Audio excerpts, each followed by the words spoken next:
with glasses on and a new outfit. So back to debates. If you guys don't know, first of all of my social medias are located over in my link tree, which is not only, well, in this case on this channel, the link tree will be pinned in chat. So yeah, we are gonna be doing incel debates. If you guys have any misogynistic red pill incel topic you guys are very passionate about, then let me know. Good job, Brent. Here we go. But yeah, all social medias are located over in the link tree. We are gonna be going in order. So obviously I'm gonna lay down the rules super quick, but yeah, I do not like wearing the glasses, you guys. Obviously, I know I look better without them, so. And also, like, the glasses are, like, not comfortable low-key.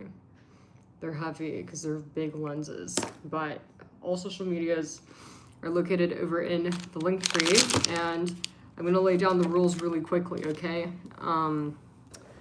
Pay attention, because some of you guys, well, yeah, I've had a couple guys violate this. Not as bad as the last 2 days, but if I am on a call with somebody else, do not call me. Honestly, let's just make the rule, don't call me. I will call you. So if you call me while I'm already on a debate with somebody, I will block you. You will lose the privilege of debating me, okay? So keep that in mind. You guys are sweet, appreciate it. Okay, so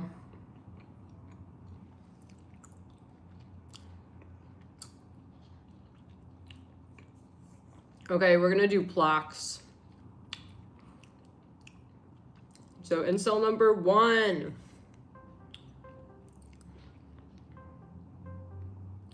Plaques, I really hope you don't fumble the bag, man.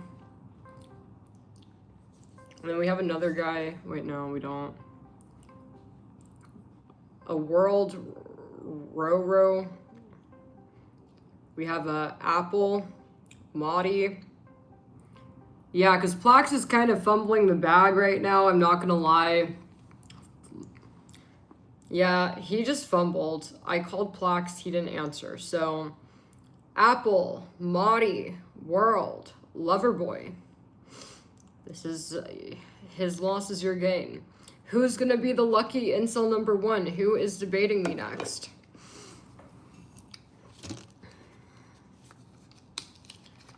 I just tried.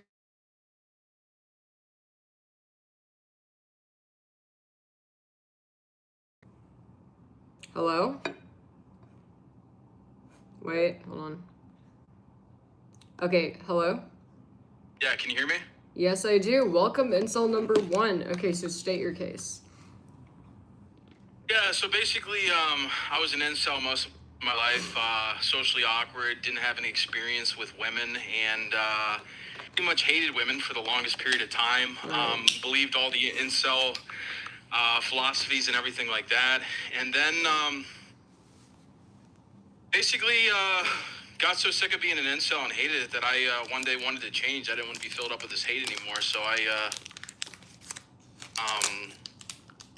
stumbled across seeking arrangements and got involved in that, and then sort of did some like exposure therapy, just hanging around beautiful women, and it like really changed my mind on things. Right, so you got to realize the great, amazing woman gold diggers are. Right? Yeah, but they're not. But you'd be surprised. There's a lot of women on Seeking that are gold diggers, but there's some women that aren't. You know, it's an interesting. It's an interesting dynamic. It's an interesting website. You know, it really But they're all exposes you to a solid lot. though, right? They're all beautiful, smart, fun, right? I mean, yeah, they're all beautiful, smart, fun, yeah. But I mean, like, let's be honest. No guy wants to hang out with an ugly girl, you know. Huh? Oh yeah, No guy wants to hang out with an ugly girl. Right. Okay, so you're team gold diggers then. I guess so. But I mean, like, it had me realize, like, why was I an incel? Like, it's fucking, like, a waste of Team time. gold digger Like for if, the win. Gold diggers like, up. if you have your shit, Go like, on, if you have sorry. your shit together, and, like, you make good money and stuff, like, money, and, like, change the philosophy on the whole incel thing. I feel, here's the thing with incels, like, people complain so much that it's all about looks. It's all about looks. It's all about looks. It's not all about looks. It's about like what you can provide and what you can bring to the table. And if you have nothing to bring to the table, you're a loser, and that's on you. It has nothing to do with the whole like incel theory or whatever. Absolutely. And women do not care about looks as much guys try to make it out to be. Seriously. You know? Yeah, like me personally, I'm like a 6 or a 7, but like my job and everything and like what I do, I feel like makes me like a 7 or an 8.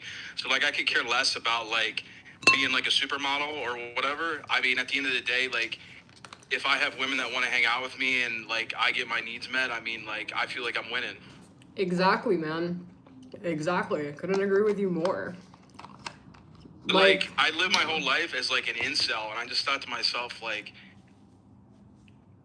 I just woke up one day. I'm like, I don't want to be a loser anymore, you know? Wait, so how many years was this? Because, like, I thought the incel thing was new, you know, and I guess a lot of people are confused on when did this incel thing begin. So, like, how many years were you an incel, and when was this, I guess?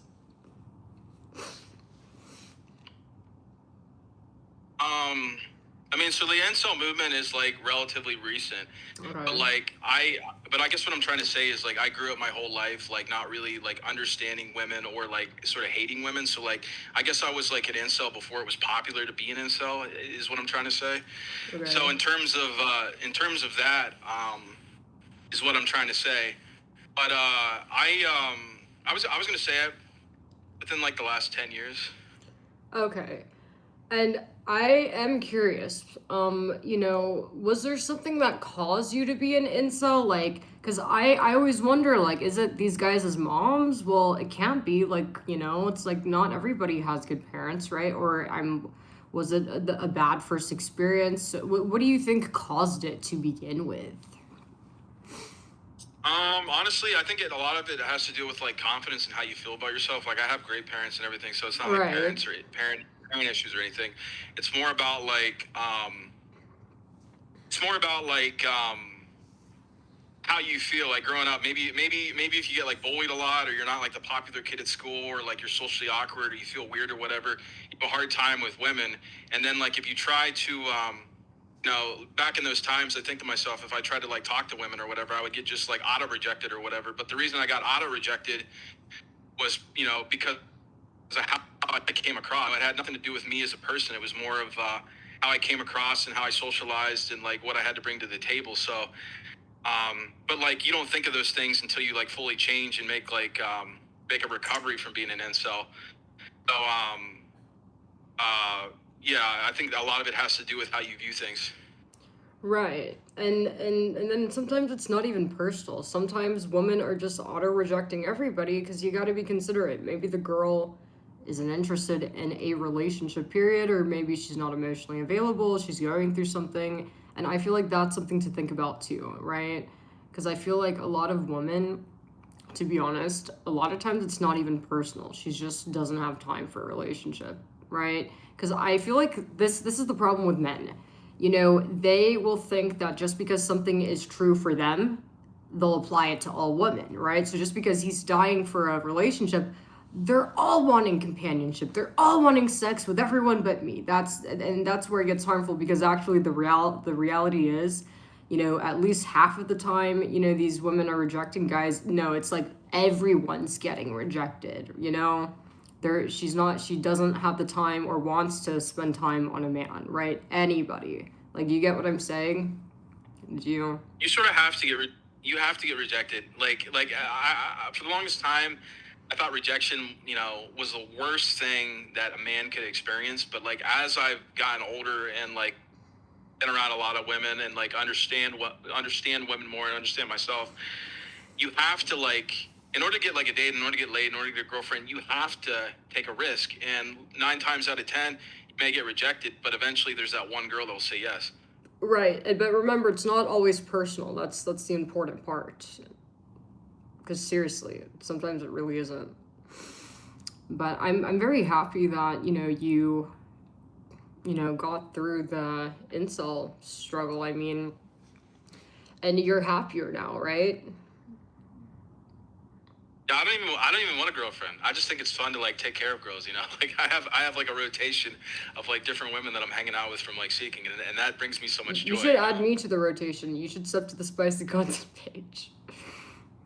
I was gonna say, I pulled up the link and I was thinking to myself, I was like, I was wondering like what kind of content was on there, you know. I was wondering if it was gonna be worth it or not, but you know, I might sub, you know. Do it. Honestly, yeah, and maybe you could do a review. Maybe you could tell me what you think about it. But yeah, no, definitely do it. But make sure you buy VIP. But Yeah, VIP. no, seriously, yeah, you get more. Back to the incel thing. Honestly, if anyone is watching this, they need to understand. Women care more about women care more about other things than what you look like. So many people think it's about looks and it's not. He's right. He's right. Women are completely different. Like I see some of these things like rolling around where like people are like, women will only have sex with me if I look like Henry Cavill from Superman and I have like that square jawline and everything. And it's like, yeah, maybe that's true, but I mean like there's a lot of other things that can make you attractive. And also, it's a certain kind of woman. I would definitely say it's a certain type of woman who is more looks oriented or will care about a guy being fit, right? Like, I feel like the more attractive girls just care about like a guy being pleasant, doing things for her, and money, right? Because think about it, people want what they don't have, right? And it's not necessarily what they don't have, but it's like if a woman is already attractive, right? Like she's not like going to look for attraction in other people, right? So a woman who's already attractive, like for example, like if a girl can't cook or can't clean, she's gonna view a man who's able to provide those things as like if he's a 2, an 8, right? Because that's something she can't do. But if she already knows how to cook and clean, she's not gonna give a fuck that you do it too, right? She's gonna think that's bare minimum, right? So I guess that's something to think about too, if that kind of makes sense. I give people an example if anyone's listening right now. Right. So I met a girl off Seeking about a week ago that I hooked up with. At it was probably like a 10 out of 10. And she told me that she went on dates with like NFL players and stuff. And I guess some of the NFL players were like really like arrogant towards her and like belittled her and treated her like shit. And she showed me her Instagram. There's like DMs from all these like people that, you know, have like tons of followers or status or whatever. And here I am on the couch, like making out with this girl. And she's showing me DMs from like people that are like, well more famous, well more off than me. And it's just the fact of like, if you have like enough confidence, you have money, you're put together, you can really go far if you just don't give a fuck and you just shoot your shot. Right, but I think the point that she's making is that, you know, like she might be willing to take their money, but she doesn't like them, right? That doesn't mean that she doesn't kind of look down on them for their behavior. So it's important, while at the same time, you know, you're you have money and you're doing things for women, that you're kind and pleasant to be around. Otherwise, it'll never materialize into a relationship, right? She'll just be willing to use whatever's there, right? But yeah, and another thing too is like when I like hated women and I like didn't really have a lot going for me, I didn't really prioritize my time. And as time went away, as I started to recover and change myself, I started to prioritize more time into like working out, or more time into, you know, working harder to like make more money. I feel like that's another thing with being an incel. I feel like so many people on the internet have so much hate that they're not directing their time into more positive stuff. And if they direct their time into more positive stuff, then more changes are about to happen. So, like, what did you do? So, after you quit being an incel, talk about, like, what did you accomplish? You know, where'd you go in your career and stuff like that? Give the success story. All right, so like I have an undergraduate degree in criminology, but I was just working some like low job like out of college. I wasn't making that much money and everything like that. And when I stopped being an incel, it like inspired me to like go back to school and get a master's degree in the tech field. And I noticed when I went back to school and I got a master's degree, or at least working towards a master's degree, and I started like making more money. It really started taking off for me in terms of being able to attract like more like high caliber women, or like providing for like high caliber women. And I started to become like less of an incel. And I don't know if you know about like looks maxing, but like I said, I've always been like a 6 or a 7, somewhat fairly athletic, but like when I stopped being an incel, I decided to take like physique more seriously and put myself more into the gym and focus more on the gym just for myself. And I feel like that has helped me also like attract like women that are like I'm actually attracted to. It's very good. So, I guess, what's the first step? I mean, you know, what would you tell these guys? You know, like how do you stop hating a woman?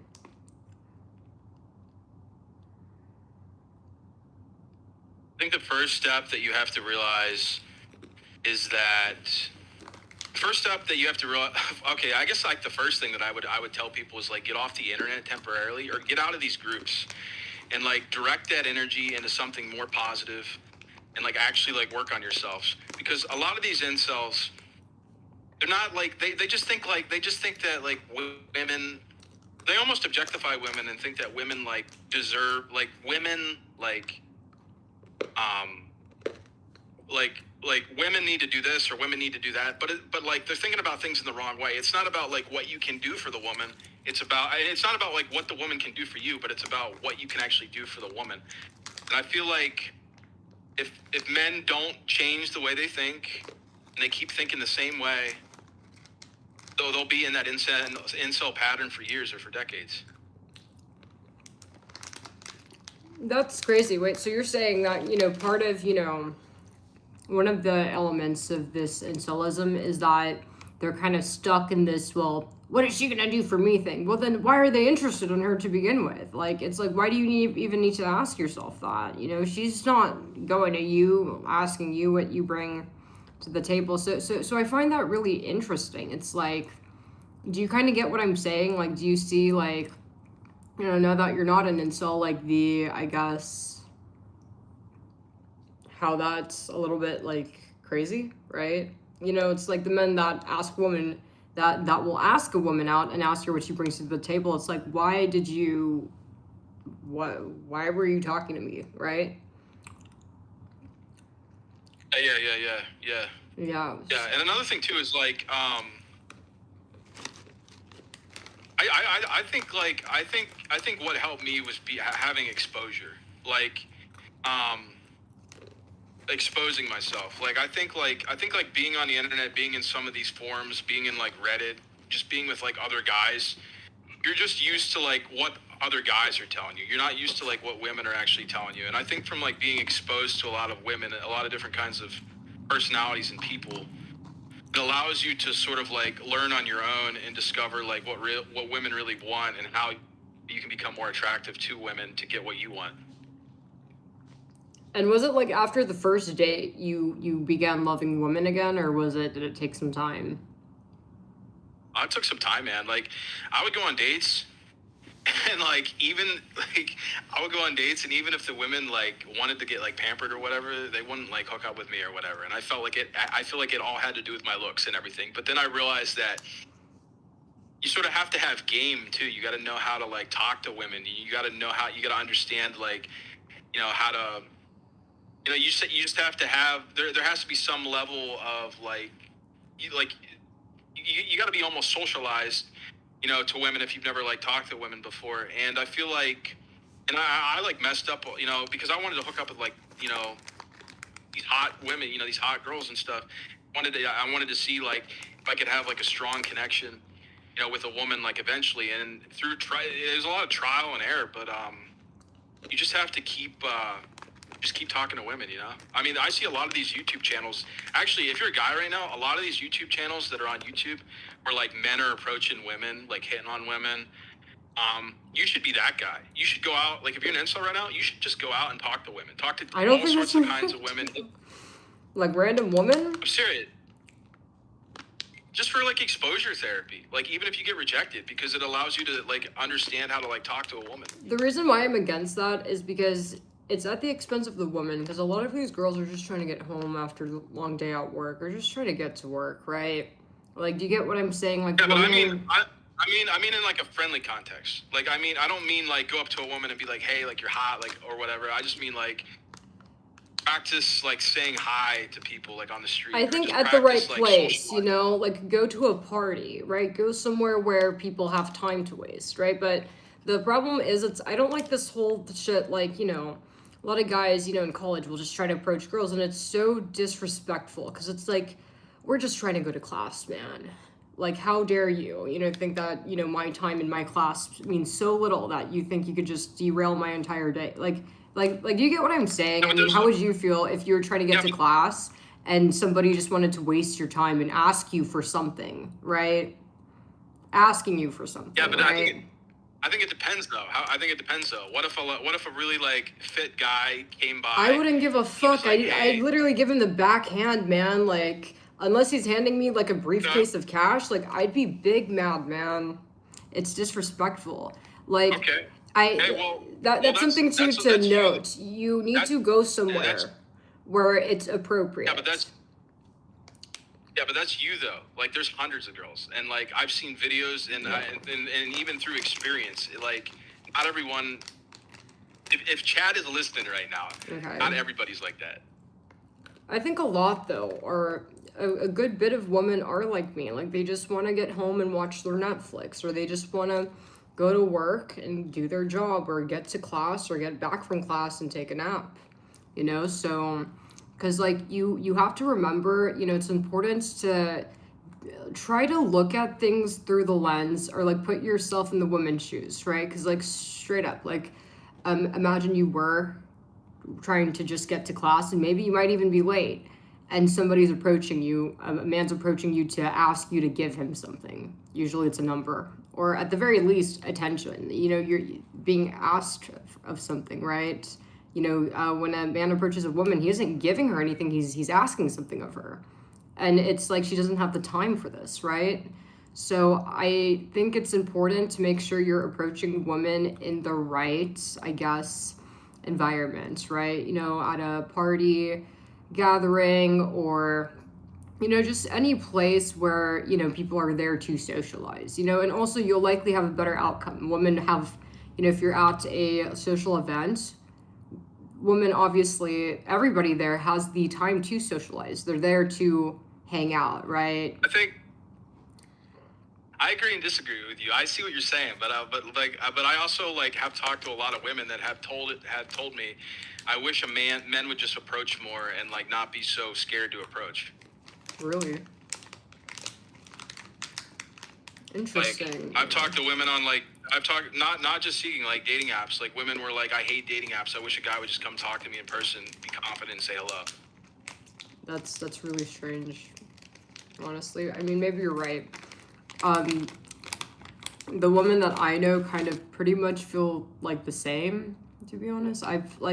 I've seen women say that online. Like, I've seen girls online complaining, why aren't men approaching in real life, basically calling them pussies, but then all the girls that I know hate it when, guys are disrespecting them like this, interrupting their days, and think it's not appropriate. I think it's about how you go about it though. Like, I think it's about how you go about it. Like, I feel like if you're not socialized, or you've never really talked to a woman before, give me an example of that.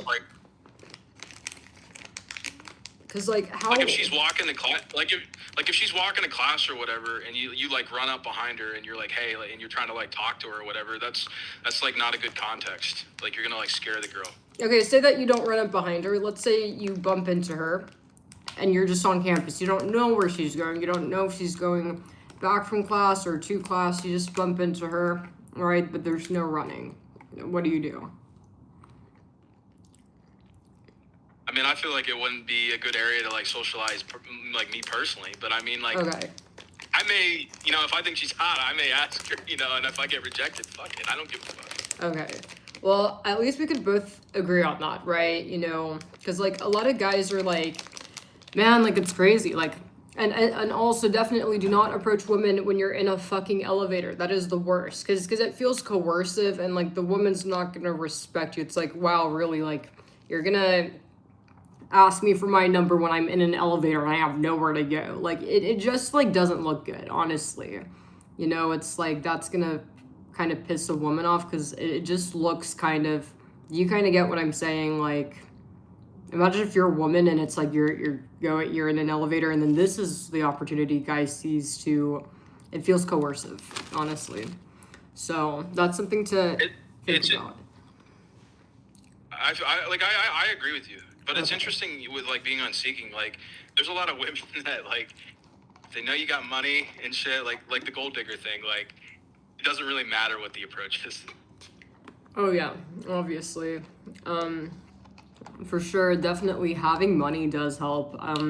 But obviously, I do think there is some like variety there, like with the women. Like, some women are willing to tolerate more like misbehavior over money, some less than others, right? So I do think part of it is personality as well. But definitely, money And does help. just to clarify, for anyone listening into this, Seeking is a really good website. Like, if you want to like take care of women and just have a good time, and like, I don't even use it to like hook up. A lot of it's just like I've met a lot of like great friends and stuff, and a lot of people that I just like hung out with and got to know, and it really helped me with exposure therapy. So I mean, like, you don't necessarily have to use it as like some sort of hookup kind of website. A lot of guys don't want to take care of women. I think that's another big problem. A lot of guys, incels specifically, like they are very angered at even the idea of paying for their own fucking date. What do you think about That's like that? mental illness, though. That's mental illness, in my opinion. I feel like if you believe that kind of theory, you're gonna be alone your whole life and you're gonna die like a really like lonely death. That's what I thought for so long, and then I had to just like wake up one day and realize like, hey, if I keep thinking this, I'm gonna be alone my whole life. Right. So you gotta get a job. You're gonna have to spend money. Like, what would you say, like, to the men that believe that they shouldn't have to spend a bunch of money on a girl, or that it's not fair? That's like probably the most common like complaints. My thoughts. Yeah. My thoughts on it is this: most men see a beautiful girl, and because like men are always thinking with their penises. Like, most men like see a beautiful girl and they want to like have sex with that beautiful girl, and they expect that girl just to like jump on them like they're the hottest guy on the planet. But like, if you don't like spend money on that girl or like show her that you care on some sort of level, like why does she have the right to go and like sleep with you? You're not providing anything. Right. Like, there's no reason to even care to get to know the guy, right? Exactly. All right. Well said. Yeah, that's why like the only question that I have here. Okay. I'm gonna subscribe to that. I'm gonna subscribe to the page, but I'm just gonna be blunt here. I'm surprised you don't make like a foot finder. Like a lot of men are into feet. I'm into feet. I'd be about Really? that. Yeah. I've heard about the web. I didn't know it was popular. I mean, maybe I'll look into it. Is it that big of a market? It is a big market, yeah. Especially if you're like real feminine, you have like pretty toes and stuff. Like, it's good. I could start painting. Okay, honestly, I might do that actually. But if you're wanting that, just shoot me a message. We could work something out. But make sure you have VIP because huh? Where's good to shoot a message at? Like where through? Like Discord or where? The only way to contact me is through the spicy content site. So that's another good reason to have VIP. Because if you have a VIP, you're gonna be prioritized. You know, because I know the VIP guys are the guys that are going to. You kind of get what I'm saying, like spend money. Just have like you should have like nude photos on there though, or is it Yeah, just of is it like course. stuff Yeah, where I you're just, like, actually, honestly, do you want to sub to it now and tell me what you're thinking? You know, and like you could tell the chat because a lot of people are always asking, is it worth it? Da da da. So, yeah, do you have a second device? do you have do you have like any videos on there of you doing stuff or not? Why don't you just like subscribe to it? And like, can you look at it while we're on the call? A live review. I can't do it right now. I'm in a public place. Oh, you're in a fucking public place. Wait, for real? Yeah. Yeah, What? I'm in like a coffee shop right now. Yeah. This is crazy. Wait, that's crazy. Okay. That's why I didn't know if you had any videos. And like, do you do like do you just do like solo content, or do you have like content on there with guys? Because I mean, if you have content on there with guys, I mean, I'd send a lot of money. No, I don't. It's just me. Would you ever think about like making content with guys and like posting like that kind of stuff? Because I mean, like a lot of us men are into that. I've never even slept with any of the guys that I've dated. Or anyone.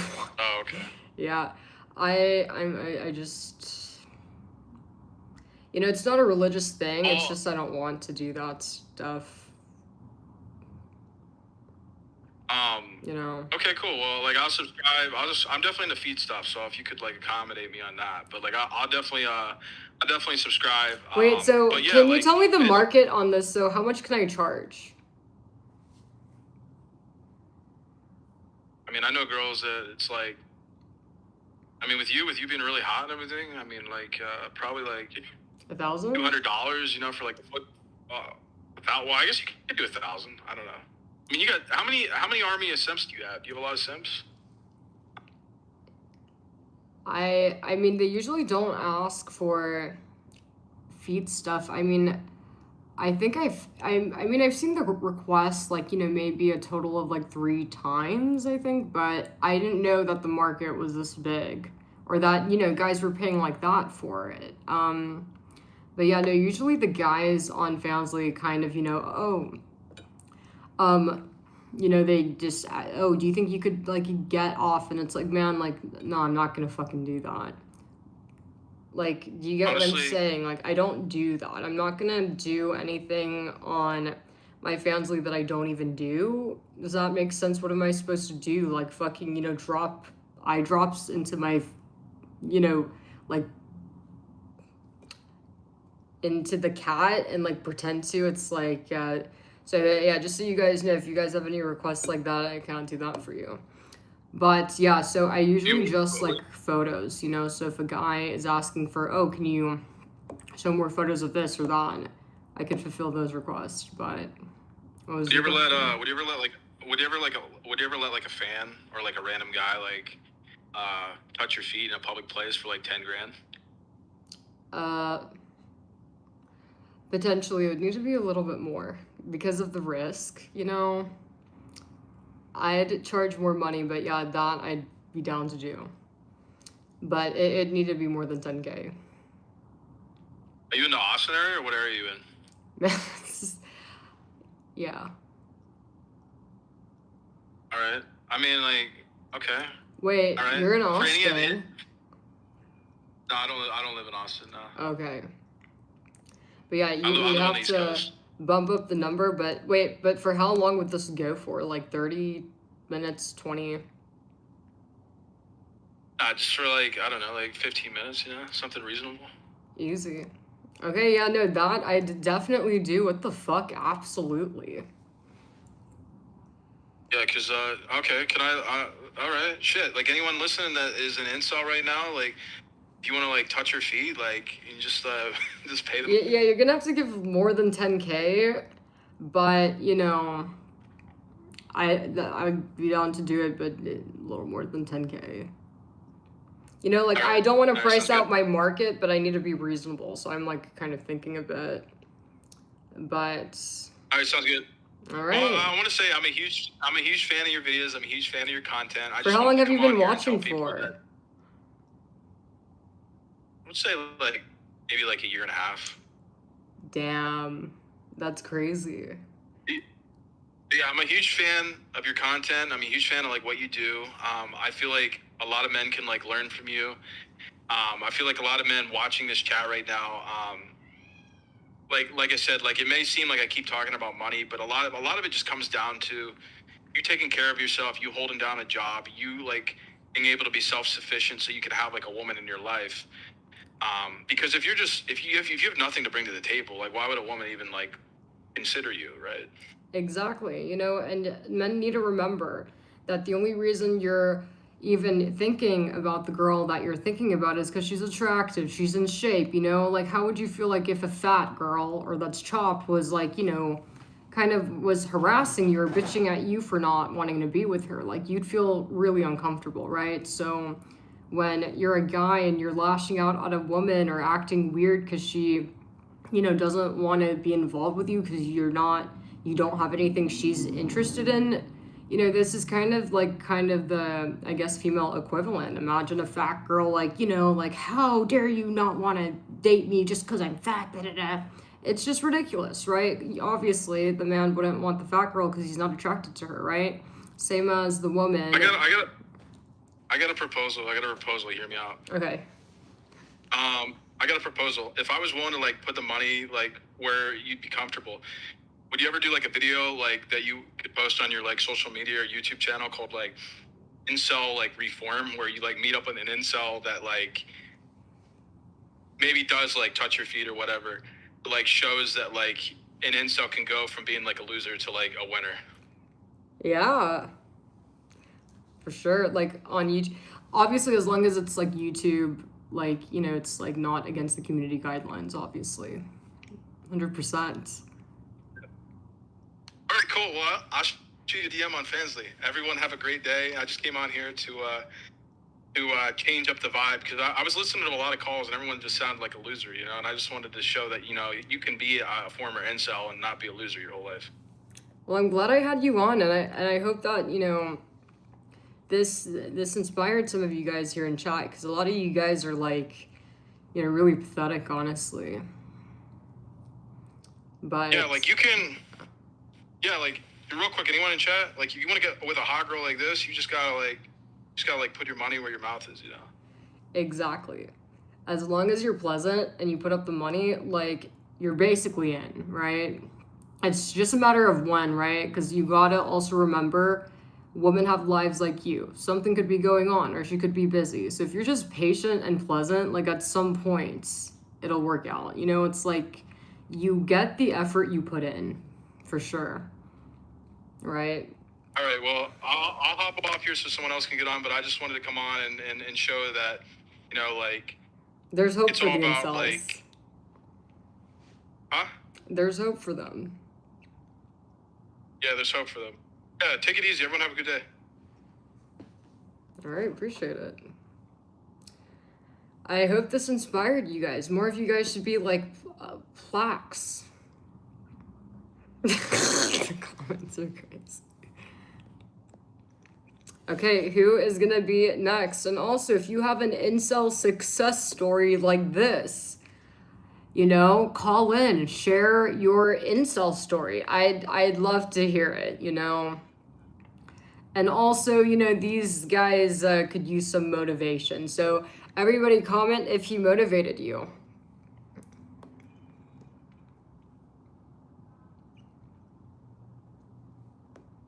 But let's see who is next. Just so you guys know, my Discord is Olive Oil Run. So we have Maudie and Apple. No one has added me yet. So yeah, just so you guys know, if you guys are new. And just so you guys know, all of my social medias, including the spicy content site, is the first link in the link tree, which is pinned in my chat. Make sure you guys buy VIP.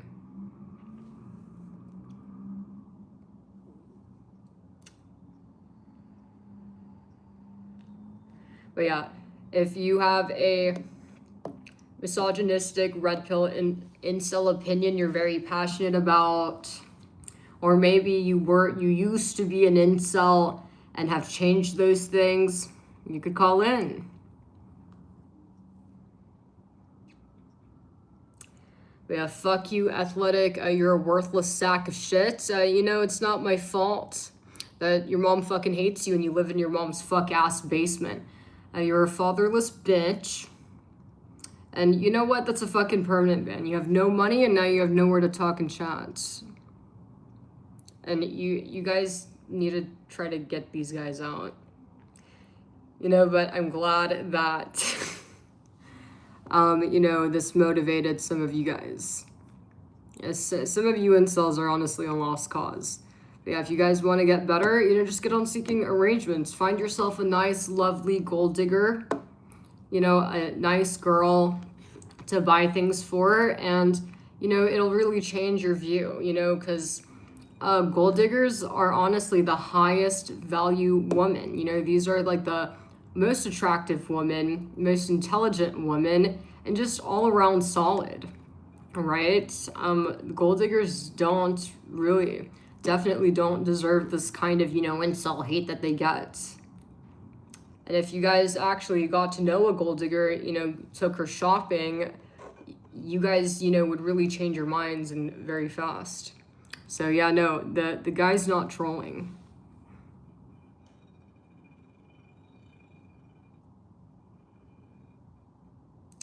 But anyways, you guys, olive oil run. Okay, V just added me. Okay, let's see. What's up with V? Incel number 2.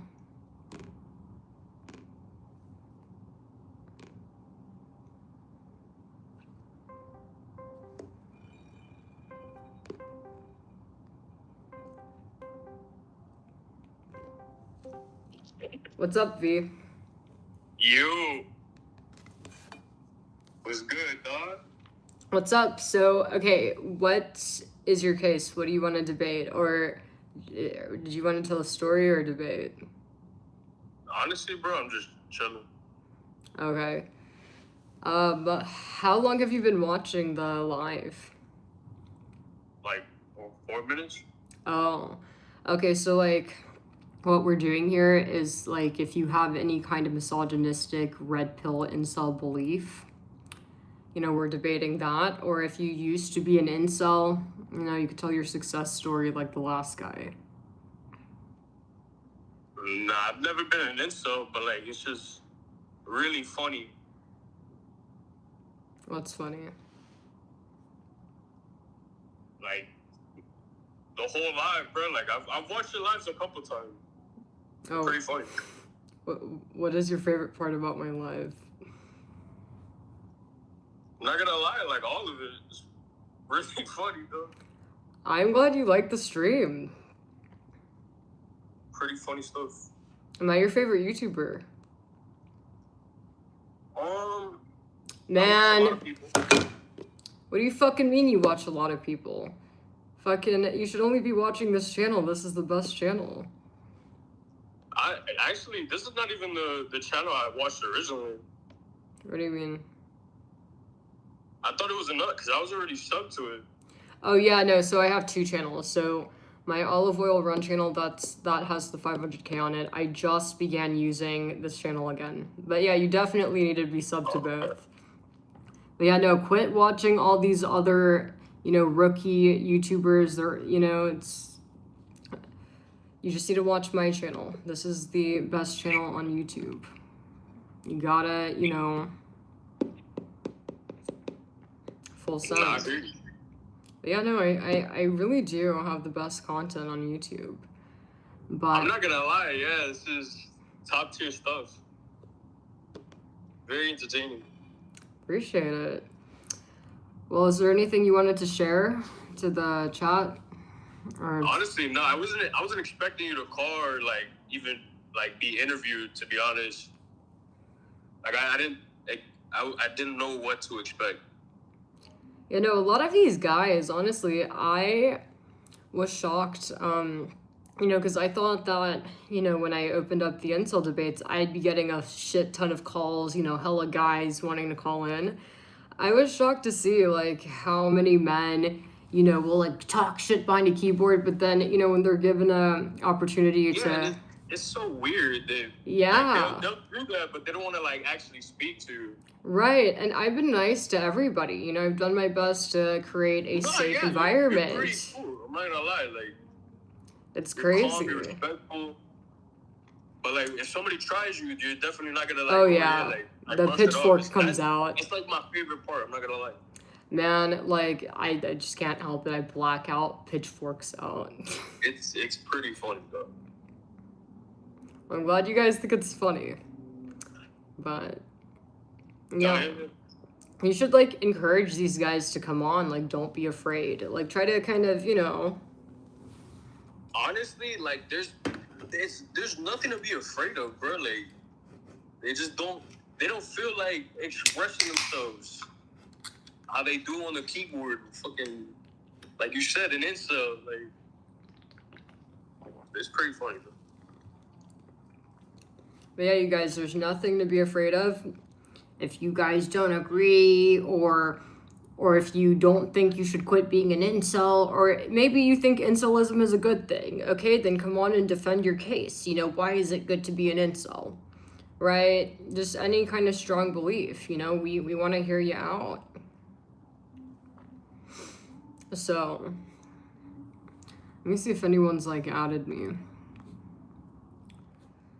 Oh, yeah, for sure. Let's see. Nobody so far. And if you guys want to know how to get on, so this is on Discord. It's Olive Oil Run. And Incel's a guy that hates women. I do like an incel's like involuntary celibate. Well, yeah. But usually hates women because he's involuntarily celibate. It's pretty funny. Huh? It's pretty funny. Yeah.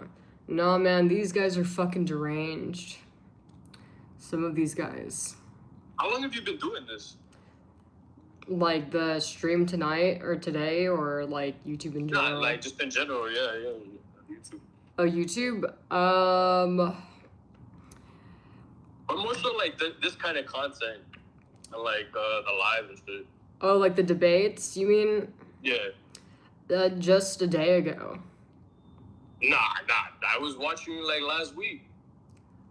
Oh no, I didn't do debates last week. Oh, so do you mean live? So I've been streaming for... Yeah. Yeah, it's a little bit complicated. So, I first did Twitch when I was 18 because I learned what Twitch was because the guy I was dating, I'd see him watch Twitch, and I saw him like take out a Amazon gift card and donate it to Pokemon actually. Wild. Huh?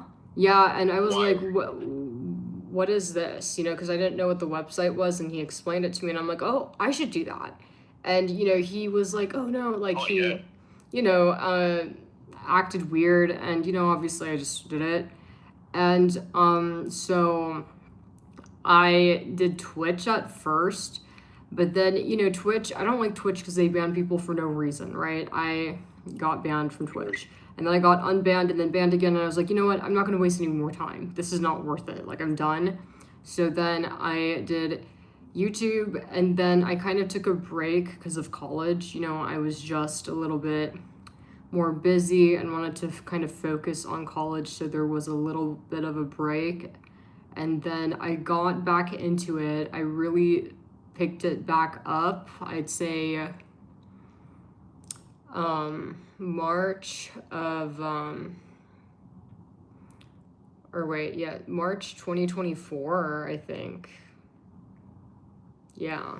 And that's when I picked it back up. And when I picked it up, so basically I think I started YouTube. I'm trying to think. I don't know what year. You'd have to see when the channel was created. And by the time when I took a break from YouTube to focus on, college a bit, I ended up with 7K subs. I only had 7K. When I came back, March of 2024, long story short, like 2 months later, I ended up with 70K. or 80K, 70, 80K. I think it was 80K, and then it was October or November I hit 100K.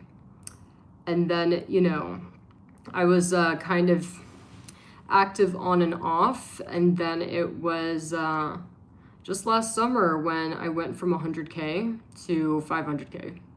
So yeah, no, it happens really fast. In like literally a period of 3 months, I gained like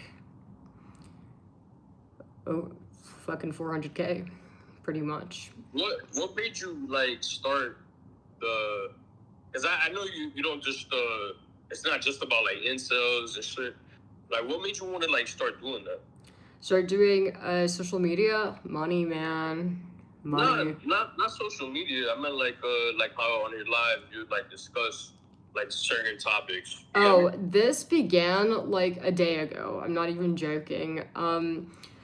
I guess like you know, because like on my lives I usually do like ask me anything, and I just kind of answer questions, and you know, and sometimes like it'll kind of be a back and forth with the chat. So that's when I, you know, kind of threw it out there like, guys, should I do a fucking like debate, you know, and allow you guys to call in, and everybody was all over it. So I mentioned this like a couple weeks ago, and I told my chat, okay, at some point I'll get around to it. And we started it yesterday, and it's been going, you know, pretty good. Right. So yeah. I mean, the chat likes it. Yeah. No, sometimes it's funny, man. And I also think it's good too because it's educational as well. Like, man, some of these incels. No, for sure. No, you be spitting some facts. Yeah. And like some of these guys. There's not a single point where I was like, nah, like it's bullshit. Like you make valid points. I'm a good father. Oh, my bad. Yeah. But. I forgot about that. What do you mean?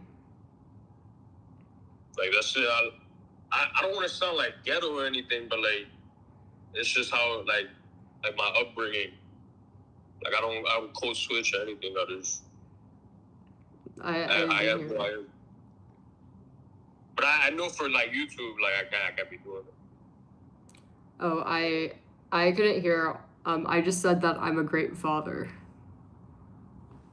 For me? No, I'm a great father. Like, you know, because like I'm fathering my child. You know. Oh yeah. Like, yeah, like that's what I mean. Like I'm a great father. But yeah, that's pretty much it. I'm the best dad ever.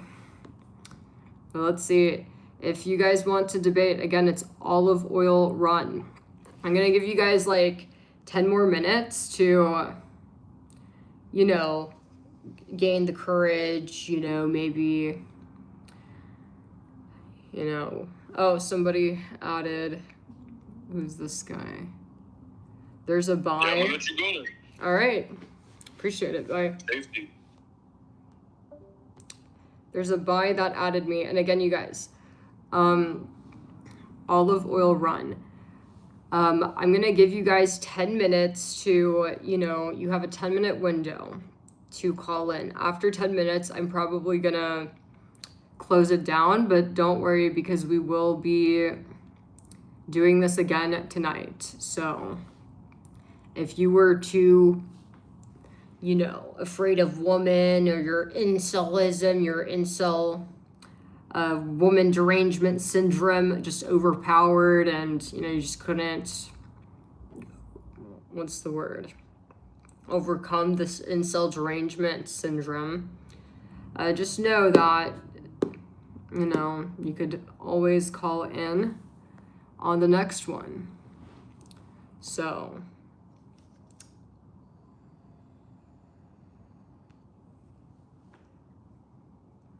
Braden, you just said you rely on nicotine. You know, Braden, it sounds to me like you rely on your mommy's basement.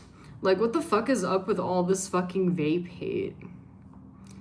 Okay, a bi guy added me. We're gonna try to call him.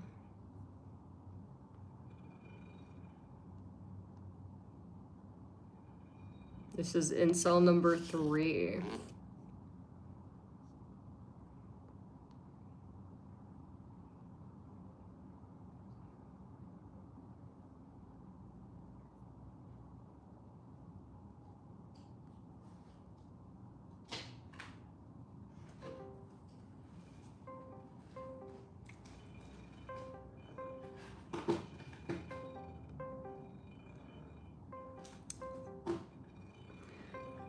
I really hope he doesn't fumble.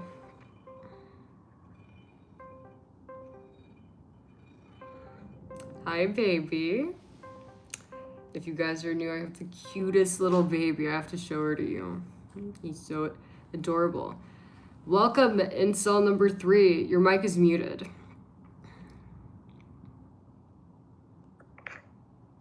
Welcome. Welcome. Hi. So, what is it you want to debate? Or do you want to share an incel story? What is an incel? What do you mean? No, I'm just... Wait, hold on. Wait, what? What is an incel? You said something earlier on. It was a guy who hates women. Yeah, but the definition is involuntarily celibate. But Involuntarily celibate, so like a guy who basically yeah, can't but pull a woman. right, but like I'm not calling, just so you know, the title of this live is like incel debate. So when I use the word incel, like welcome number incel 1, 2, 3, look at it as like a nickname. So you know, it's not an accusation or personal. So, Okay. yeah, Well, so the way I'm using I've it, it's a nickname. Well, I've never had any trouble finding a woman, Right. to be honest. But like rather than me saying, hey, what is your name, right? It's easier to just, you know, give a nickname and cell number 1, 2, and 3, right? Because some people may not want to give a name, right? And it just makes it easier. It's just to simplify. But now that we're clear on that, like, was there a topic you wanted to debate, or what's the... No, not really. Just thought I'll get involved. Never seen you before. Had no idea who you were. Randomly popped up on my YouTube while I was doom scrolling, and I thought, oh, fuck it, I'll get involved. Nothing else to do. All right. Why do you think guys are the way they are sometimes about women? Oh, like incels? I honestly... I think this is so complicated, man. Like, I have no clue. Honestly, I think that maybe... How old are you? 23. 23. Yeah. So would that be fair of me to say that you're 23 years of age, you haven't really had that many relationships with many men, really? Unless it could be a situationship, like nothing serious, nothing genuine. Yeah? I've never, like, dated an incel. Like, the thing is, in today's society, it's like you don't even ever need to meet a man in real life to know about the incels. Because the thing that I feel like a lot of men maybe don't know about is women are seeing it every day on their TikTok, on their for you page, on the reels, right? Women are, because what happens is you know, other women whom are dating crazy guys will secretly record them and upload this, or after they leave the crazy guy, they will talk about what happened to them, like, hey ladies, I dated this psychopath, look at what he did, watch out. Like, it's like there are a multitude of videos like this, right? And a lot of guys, like, you know, I'm not sure if you've seen the kind of videos, and not even just that, but then you see the news and stuff like that. So you could literally be a girl that's never even met a man before, but you would still know that a lot of them are crazy or of this kind of behavior, if that makes sense, because it's so publicized and, you know, spread so fast because of social media. But wouldn't you say it's only ever the negativity and that type of content that gets published and spread so fast as it does? Like, I have a lot of guy friends. Some of them have been married 20 plus years. Some of them have children, families. Some of them are single and they have healthy dating lives. None of those guys are incels, creeps, weirdos, film without the partner's knowledge, like any of that type of stuff. It's like, why is it always the negative stuff that gets pushed out there as often as it does? I think the reason why, and even if it was 50-50, like even if there was good content about men, which, you know, there are some good content being put out about men, like girls in good relationships will share like, oh, look at what my boyfriend did, like bragging, right? So even if it was 50-50, the reason why that is because all it takes is one incel. All it takes is, you know, for a woman to trust one crazy guy, right? And that could end her life because it only takes one psychotic guy to, you know, the guys that end up unaliving women or doing these crazy things. It just takes one. So a lot of women are just not willing to roll the dice on that, right? So that's why it's the way it is.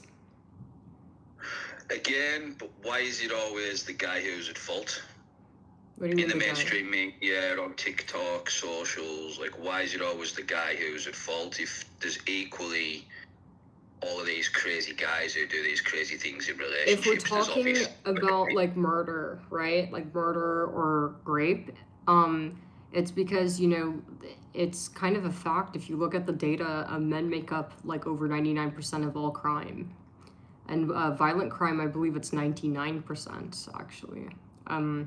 But I know it's over 90%. So it just so happens that men are the only ones really are 90%, over 90% of the ones that are committing the violence, are committing the unalivings. The girls just are not doing this, if that makes sense. So that's why you don't see, and you know, and there are some rare cases, like I saw, there's like an OnlyFans model who went very viral because she unalived her boyfriend, right?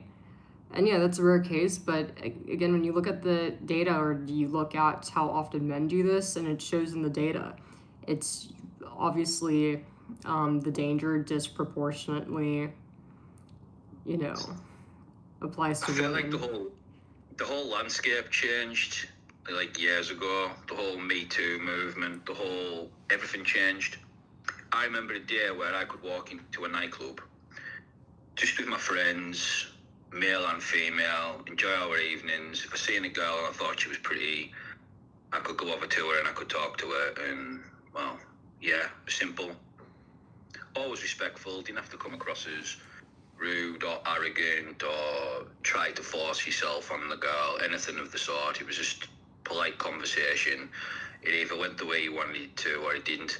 Now it's kind of a stigma to even really go up to a girl in a club or in any public setting and speak to her unless you've had some form of social media relationship with her, whether you've matched with her on a dating app, spoke to her on Facebook, any of those type of things. Do you not think the social media itself is where the negativity stems from it all? No, it's not where it stems from, but what I think is happening is because of social media, more women are aware, right? So because they're more aware of these things, that's why they're all cautious, right? Well, Because before social 24 years ago, when your mother and father met, however they did meet, whether you were the first child they had, the second, the third, whatever, there wasn't any of the dating apps, there wasn't any of the social media, like everything was old school. Are your mum and dad still together now? No. Why? It wasn't, they didn't get along then. It was for the best. They're not compatible. Yeah, I get that. I remember having a conversation with my grandfather before he passed away, and I was like, wow, you were with Nana with these 60 plus years. How did you manage? And, you know, he was quite up to date with modern trends and stuff for an elderly gent. And I remember him saying to me, well, back then, marriage meant something. You stuck with your partner through thick and thin, good times and bad, whether you had money, whether you didn't, whether you always agreed, whether you always didn't. Like, you made those vows and then you stood by one another. But do you That is agree that really- sometimes it's better to walk away than to force yourself to be with someone you hate? Because you could actually end up in a really unsafe situation, you know? Because think about it. If you're married to a woman, but you know the marriage goes from being loving and happy to you fucking hate her, right? If you don't leave, you're not only putting yourself in danger but her, right? Does it need to get to a point where it's violent, or does it need to get to a point where you eventually break and maybe do something that lands that might cost her life, or might, you know, affect you as well? I think at some point, like, you get what I'm saying? It's healthy. It's better off ending a relationship like that rather than the alternative, right? Does that make sense? How do we keep getting back to violence? Why does it always have to end? Well, because that is actually what happens. You know, so the number one cause of death for pregnant women is actually being unalived by their husband or guy that got her pregnant. So what I'm saying is, I don't think the answer is, you know, being with your partner no matter what. In cases like those where, and then a lot of guys do wind up unaliving their wives. So in cases like that, would you say that, yeah, maybe it would have been a good thing to get a divorce? Well, in order for him to be the type of crazy person who would commit murder and murder another human being, never mind his pregnant wife, that would have always been there. That's always been a part of him. He's always had that type of mindset. He's always had those type of thoughts. You don't just wake up one day and think, you know, I'm just going to kill my wife, my pregnant wife. Yeah, maybe Yeah, you're right, you know, obviously, yeah. You know, so why did she end up with him in the first place then? She was obviously attracted to him. She obviously felt something for him. She felt enough for him to think, oh, I'm going to have a child with this man. I'm going to live with this man. I'm going to build a whole life around this man. But she may have not known, because, like, you have to remember, obviously, every man is going to be friendlier at the beginning, right? So she may have not known. So could there have been red flags at the beginning? Sure, but not to the extent, or not any indicating that he'd be a killer, obviously. You know, no woman is going to knowingly marry a woman, or knowingly marry a man that she knows is likely to unalive her, you know? So obviously, like, they obviously did not expect for this to happen, right? But I think that I grew up in an abusive household. Not me personally. Like, I never got beaten or abused or anything of the sort, but my dad wasn't exactly the kindest man, very strict. Used to raise his hand to my mother on many occasions, sometimes over the littlest things. And the reason my mum left him in the first place was because I was growing up in that environment and I was seeing those things, and she never wanted me to turn out like that. So when you hear about guys just, you know, unaliving people, it doesn't always end in death. Yeah, there's sometimes violence, yeah, and I'm not condoning that in the slightest. right. But And then something else to think about. You Not bring every up a guy's good like that. point. Another reason, because you're right, it doesn't always end up in unaliving, but this is a really great point, because another thing is, say that a woman, you know, has a family with a man, but let's say that the man, you know, maybe, you know, the relationship with the wife's good, but he's not so nice to the kid, right? So a lot of women, another big reason women leave their, you know, end of marriage is that she's not okay with the way that the man is treating her kid, right? So it's to protect her kid. I seem to like, I don't know what it is about you, but it always seems to be the guy's fault. The guy that's doing the unaliving, the guy that's doing the horrible things. Like, I was within a relationship with a woman For 14 years, we were engaged. We never had any children. I built 2 houses with her. We had a couple of dogs. Things were great for about 8 or 9 years, and then things weren't. I started to slowly resent her. She started to slowly resent me. Things went a little bit toxic. She said some nasty things some days. I said some nasty things other days. It got to the point where we didn't really like spending time with one another. Never, not once, did I ever think to myself, I want to kill her. Right. So I'm not saying every man, but Yeah. the point I'm trying to make is sometimes it's better to end a relationship, right? Because things like that could happen. Not that it will, but you know, it's just you're only whenever you're in a relationship with somebody you don't like or want to be with, you're really just taking on a lot of risk on both ends. Like, do you get the point I'm making, right? It doesn't have to be unaliving, right? But maybe even the girl could end up harming you. You don't know, but the bottom line I'm trying to make is I don't think people should, you know, have a belief that no matter what they, you know, should never leave. No, I think when it's unhealthy or people are unhappy, you should leave. That's the healthy thing to do. That's all I'm saying. I think an even healthier thing to be would be to do in marriages and long-term relationships, and when you have a lot invested in one another and you've been through a lot of things together and you've helped each other grow and supported one another, like that kind of thing. It's communication. 100% therapy too. Yeah, like you might be sitting there, I might have been with you 10, 15 years, right? And you might be sitting there thinking, I hate him. I really don't want to be with him anymore, but I'm married to him and we've got all these things going on. What could have changed that? Maybe you just pulling me to one side and saying, listen, this is how I feel. This is what I think we need to do to fix it. I made vows, you made vows. We have all of this stuff. We have a family. I think we should do this. We should try. That's the difference right there. People don't try anymore. It's too easy just to think, I don't really like him anymore. I don't really feel safe. I don't feel comfortable with anymore. Love's a very, very fine line between that and hatred anywhere. And especially with those type of emotions, it's always passionate and it's always heightened. And 9 times out of 10 when people argue, couples argue, it's always in the moment anyway. They don't really mean what they say. But once you say these things, people eat away at them. And then days go by and they're still thinking about it. And even when they've said sorry, a couple of years later, you know, the woman lies up in bed and thinks, yeah, that bastard, he must have been cheating on me for him to act the way he was. Things like that. Communications, like, that's what we're losing now.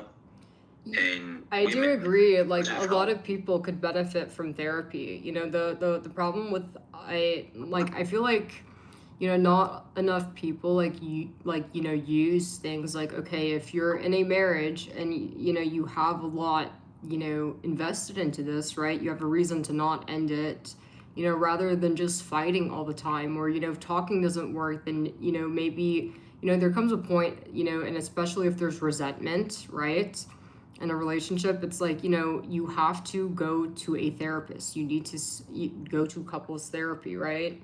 Or maybe one of the two people in the relationship may need to speak to a psychologist. Some issues are too complicated for, you know, the average person to solve, and I feel like people really underestimate that. You kind of get what I'm saying? Because obviously, if you have somebody that is like is resentful, right?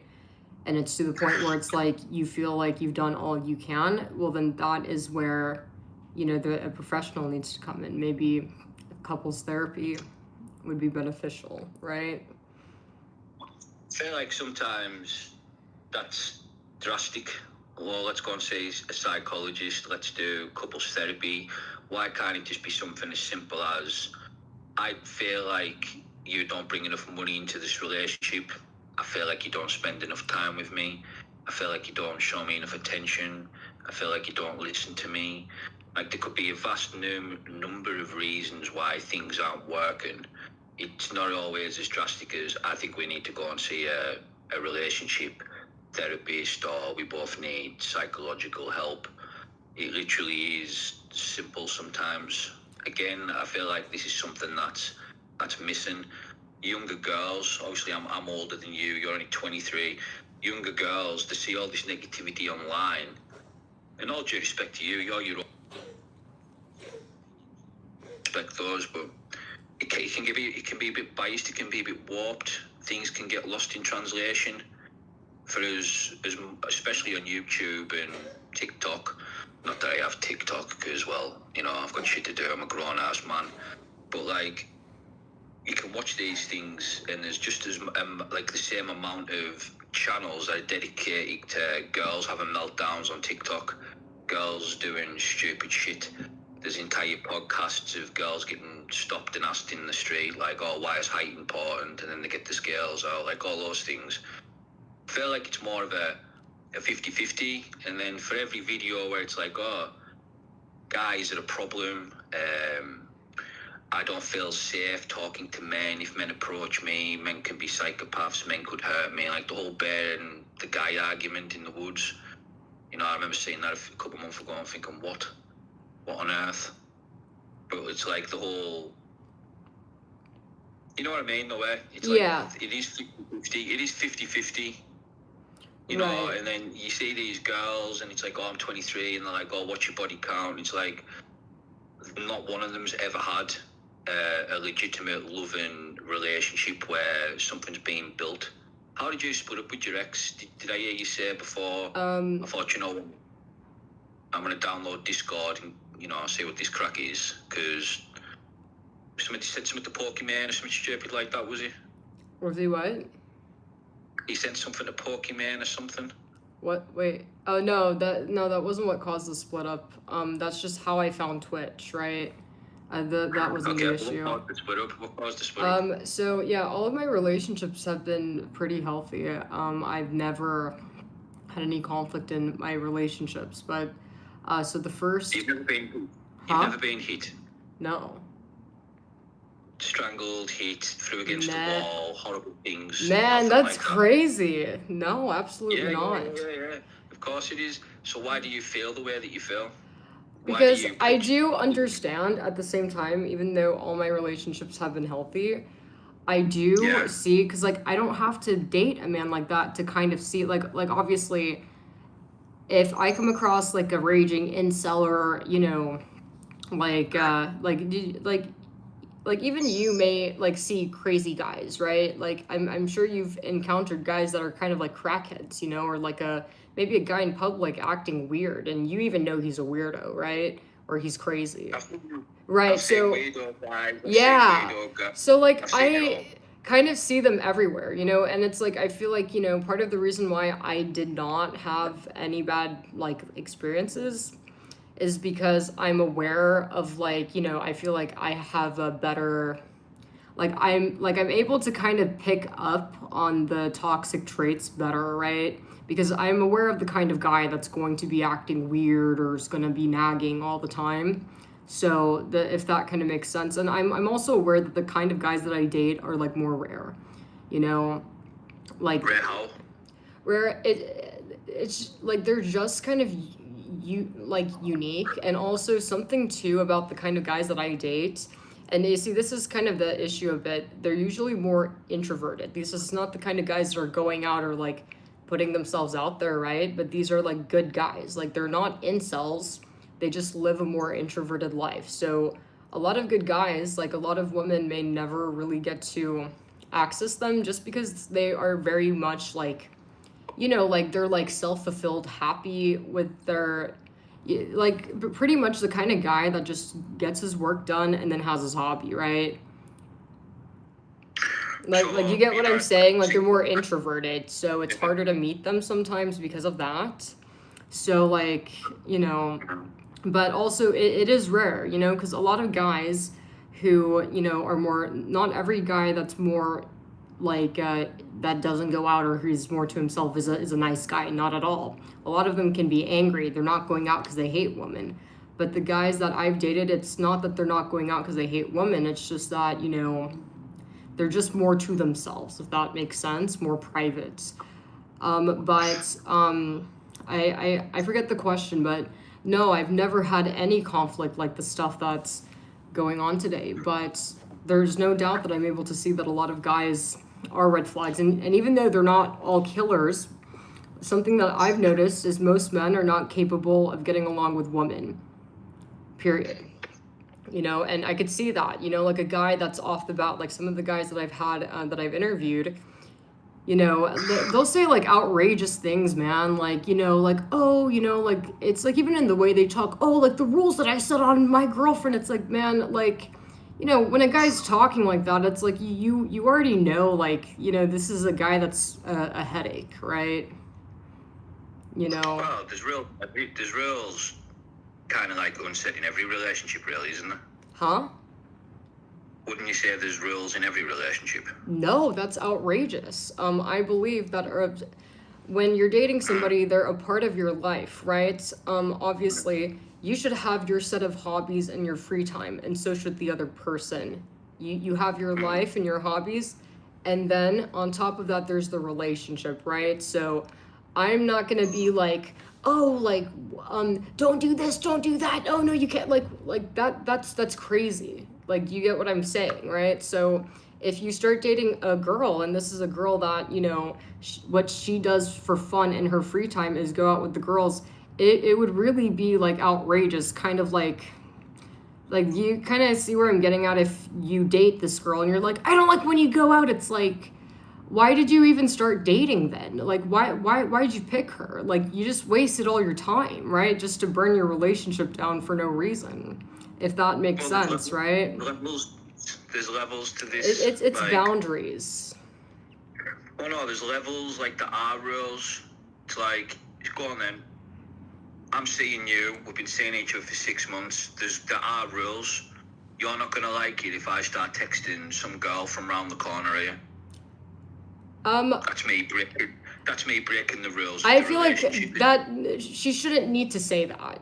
I feel like, you know. Yeah, it goes without said, because you're in a relationship, so you think, well, no, I have to be loyal, I have to be faithful and stuff, but there are rules. It's like, you're not going to be, you can go out as much as you want. I know it varies between guys. Right. Yeah.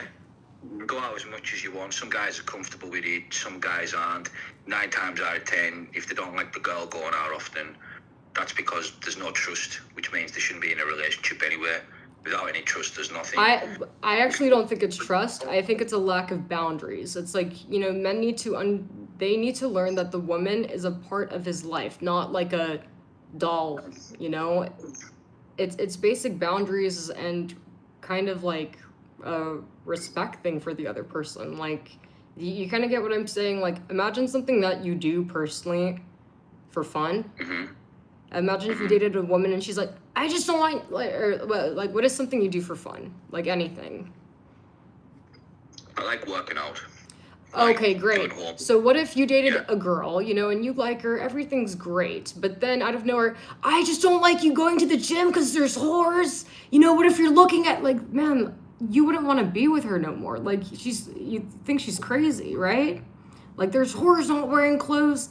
That's how men are sounding today. Like, do you get what I'm saying? Like, you'd almost think, like, man, why are you ruining this relationship, right? So it's kind of the same thing when guys expect their girls to stop going out, right? It's no different. It really isn't, right? Because obviously you go to the gym because you want to work out. So the girl's going out with her friend to hang out with the friends, not for the guys, right? So there may be girls at the gym, there may be guys out, but you're not going for the girls and she's not going for the guys. It's like the same elements. Does that make sense? So that's where I feel like everybody deserves the me time. Yeah. Everybody deserves to do that one thing or 2 things or whatever. Those things that they like to do. Yeah. How they roll. Like, you have to respect space. Sometimes, like to be sometimes. I want to go and work out, and I want to have a beer, and I want to stick a film on, whatever. But again, it's 50-50. I've been with plenty of girls in my life where they complain I ain't showing them attention because I'm wanting to watch the football with the guys. You know what I mean? That's a hobby. Yeah, I think it's both genders, honestly. It's both men and women who do this. Yeah. I will say a little bit more the men. I don't think that's healthy, right? I think that's weird, right? If you're Because like people are not like I feel like the lines between a relationship and holding someone hostage is like people confuse the two, right? So when you're doing things like, oh, you can't hang out with your friends, or oh, I don't want you to do this, it's like it goes from a relationship to a hostage situation, and that's how you ruin your relationship because nobody wants to feel like they're being held hostage, right? You go from I'm with this person because I like them to man, now I feel like I have a nagging parent. No one wants that, right? Well, by that logic, is in every relationship a prison or a hostage scenario then? Mine have not been, to be honest, and I don't think they have to. I just think a lot of people aren't Have you doing it respected right. the men that you've been with? Yeah, for sure. Like, I might not have the same hobbies, so if I don't have the same hobby, I tell them to do it on their own time, right? And, you know, that's just kind of been the norm, right? I don't know, I just feel like every relationship by that logic would be exactly the same. It's like, I'm not saying you can't do anything you want, but there are obviously certain things that you shouldn't or wouldn't do, which is 9 times out of 10 down to respect and trust. It's like, for example, we don't live together, we're in a relationship, you go out with the girls, I message you, how was your evening, have you had a nice time, are you home safe, and then you get no reply all night, and then you get a message back in the morning, and then your friend or whoever, or you know, Richard round the corner says, oh, I seen your girl, she stayed at Richard's last night with one of her friends. Would that be appropriate? Would that be rude of me to then say to her, well, you know, it's kind of, you know, disrespectful, you're staying in another man's house when you're in a relationship with me. I would ask her why she was there. I mean, I wouldn't jump to conclusions, right? Because you don't know, honestly. There must be something, you know, it could be something as simple, I don't know who Richard is, but maybe Richard is dating her friend, right? And Richard lives closer to the place, right? The place they're at. And maybe, you know, somebody lost their phone and couldn't get an Uber. Like, so, like, I'd ask why you were there, right? There must be a, like, legitimate reason, right? Like, for example, like, if you were at a game and maybe, you know, it's a group of your friends, right? And let's say that, you know, the game's far away, right? And maybe, you know, you guys are tired or don't feel like making the drive. And the only friend that lives by the game is Ben's friend Sarah. So you would spend the night at Sarah's place with everybody else. Like, that's not cheating. It's just convenience, you know? So would it make sense for a girl to nag you and accuse you of cheating? No, I'm sure you think it's more reasonable she ask you, hey, was there a reason you did this? Because there probably was. Same with the girl. If she spent the night at Richard's, it's probably a similar reason, like what I just explained, right? Yeah, I don't know any Richards, by the way. I completely made that up, and I'm assuming you just said it too. Just, you know. But you see my point? Like, I feel like people in general just make stuff up. Like, there's no need to fight, honestly. I think if people just kind of, you know, realize boundaries and, like, you know, had more, I don't know if it's a lack of, like, people not respecting their partner or what it is, but you know, we're just like more reasonable and respected boundaries, like there wouldn't be fighting. There's no need to be fighting over, oh, you were at Richard's or Sarah. It's like, just ask, you know, there must be a reason, right? Always assume innocence unless you have evidence, right?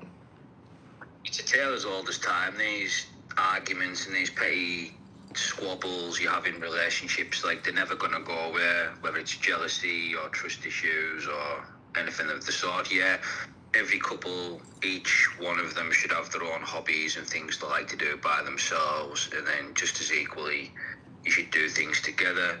Otherwise, it's not really a relationship. But I do stand by my point that there are rules.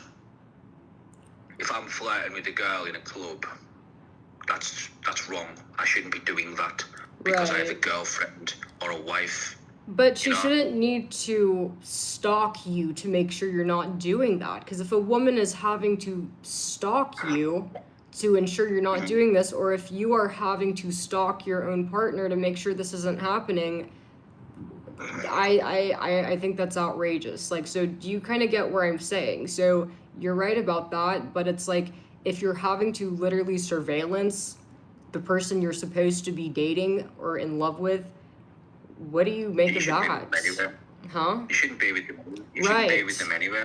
100%. So it's kind of like a stupid relationship then, because it's like, I mean, you guys are surveillancing each other.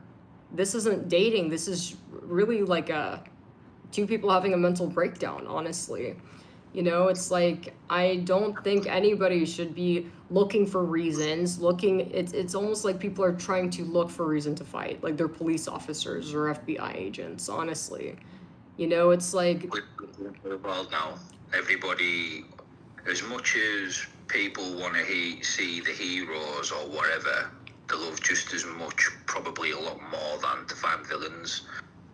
Whether it's in the friends, the family members, people that know at work. People just like to complain these days. Again, back to what we were talking about before, you said surveillance. Maybe it isn't as extreme as the girl or the guy stalking the partner to find out what the other's up to. Again, social media. I could just be talking to a girl in a club and I end up on a picture on someone's Facebook and tagged in it where I'm talking to this, really nice Asian girl, and it's like, what the hell are you talking to her for? Oh, shit. Do you know what I mean? Right, but this is why it's important to assume innocence, right? For both the man and woman, right? Like, wouldn't it be kind of dumb if a woman just began immediately attacking you and assuming that's cheating? You definitely went, like, because, like, no, you didn't. And there's no reason to believe that a man cheated just because he's seen near a woman, right? And same thing with the girl. There's no reason for you to believe that she cheated just because she's seen by a man, right? So that's where you ask, hey, do you know this guy? No, I don't. This dude just came up to me and asked if I wanted a drink. And that's where it should end. It shouldn't blow up into something that it's not, Yeah, 100%. So yeah, so it's not about rules, like it's more just about respecting boundaries and just not making stuff up, just asking each other, right? Obviously you should never have to, I feel like if you need rules for somebody, somebody shouldn't be in a relationship, right? It's either incompatibility or somebody needs to talk to a therapist, right? Either you're over worried or this is not the right fit for you, maybe. So because it should really be as simple as, like, in both the examples we went through, this should be everything. It should really be that simple. There is not a single thing there should be, oh, we need to set rules for it. No, it should be as simple as just ask for context, right? If you don't have evidence, and if you do have evidence, let's say you got a video of your girlfriend cheating, then then just kind of decide what you want to do, if that's enough to end the relationship, or if you want to talk it through and see if she's willing to promise you it won't happen again, or maybe like counseling. It's like, I feel like too many people are in fighting mode when you should be in problem solving mode, right? Have you ever been in a relationship where you felt like you needed to ask for permission? No.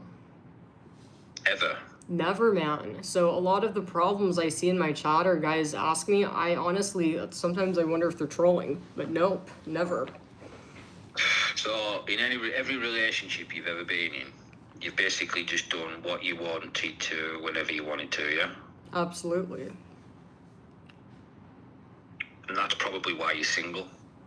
No, it's not. The reason why I've ended my relationships have nothing to do with what I've done in my free time, in which, by the way, I don't even go out, so that's one. But if I did, the guys wouldn't care, right?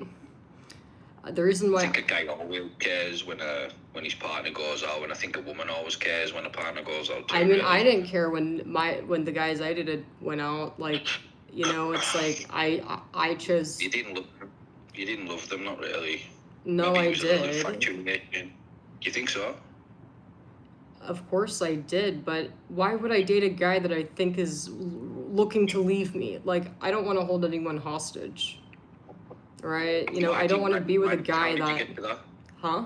How did you get to that? How did you get to that just there? Like, how did you come to that conclusion? Like, Well, I don't okay, wanna be with so a guy. I feel like if a woman or a man is feeling threatened by their partner going out, it's because you're worried that they might stumble upon something better.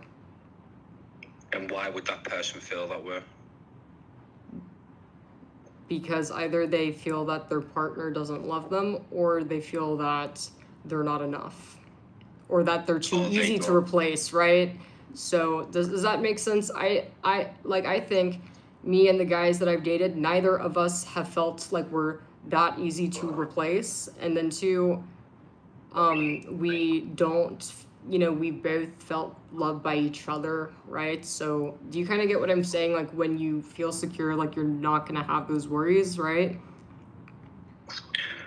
In that case, you'd still be with at least one of them. No. Well, no, because the reasons why the relationships ended had nothing to do with those things. The first relationship ended because the guy had no future, right? This was the first relationship. The second relationship, the guy just cried too much. And then the third relationship, he asked me to stop vaping. You left the guy because he asked you to stop vaping. Yeah. Maybe you once. just. Because I'm and vaping here's right now, by the way. and here's the reason why I did that. Because Okay. I already told him, so I obviously know he it's just because I care about you, health reasons, but I told him I signed up for relationship, not vape rehab. I don't want to hear about this, man. And so it happened again. So that is when I realized, so if I continue this relationship, you know, a certain percentage of my life is going to be wasted on hearing about a fucking vape every now and then.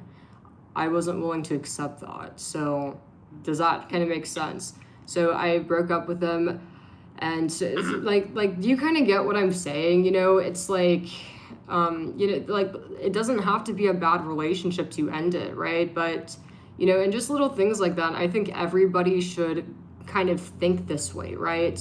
What's the point of dating somebody that you know is gonna, you know, keep bringing up a vape, right? And that's just how I think.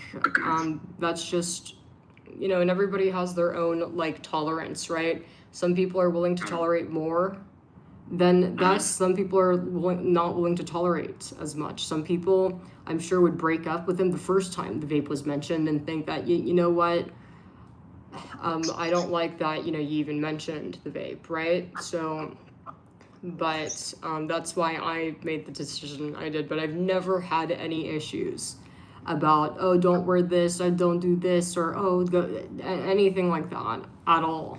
I've never had like, the issues a lot of people have in their relationships are things that have never even been a talk or discussion about. That's why I find, like, these issues so crazy, you know? Why did you leave the guy? Because he cried a lot? Cried a lot. Well, because the problem was, you know, I tried to help at first, and I did have his mom put him into, like, therapy and shit like that, but it got to a point where, like, he was making me depressed. Yeah, so I had to leave. You didn't really respect him because he was crying all the time, really? No, it has nothing to do with that. You know, obviously I cared for him. That's why I, you know, made the push to get him help. He was making me depressed. It's not that I didn't respect him. Have you ever been around somebody that's always sad and complaining all the time? You know, so it's not that you don't respect them, it's that they eventually, their negativity will rub off on you. That's what it was. Yeah. So it was very much that, and obviously I didn't want to leave, but it was to the point where I was thinking about it. I'm like, you know, I'm actually gonna catch depression. I'm gonna develop depression from being with this guy. Like, I can't be with him anymore, right? So I had to, right? But that was a smart thing to do. Yeah. So I don't think you love the guy. I don't think you've loved the single guy you've been with. no, really. I did. I absolutely did. I lived with one of them, actually. Did you find it hard to live? No, it was perfectly fine.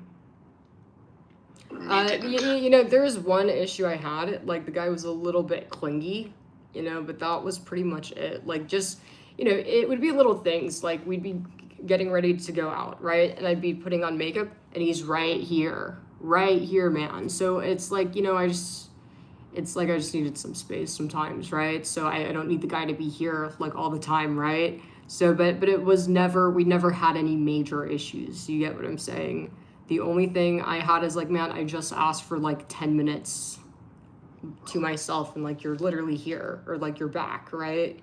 So, but there's never been any like issues, honestly. Besides the fact that I did break up with him because of his crying, dragging me down. But that happened, you know, obviously he didn't reveal all of this to me at the beginning. It was, you know, towards like, you know, it all began with a fallout with his friends, and then he kind of spiraled, and then, you know, he came out to me about how, you know, this was affecting him. Like, oh, I'm worried my friends don't like me. Then it turned into, now it's everything. Like, oh, I'm worried people don't like me. I'm worried that you.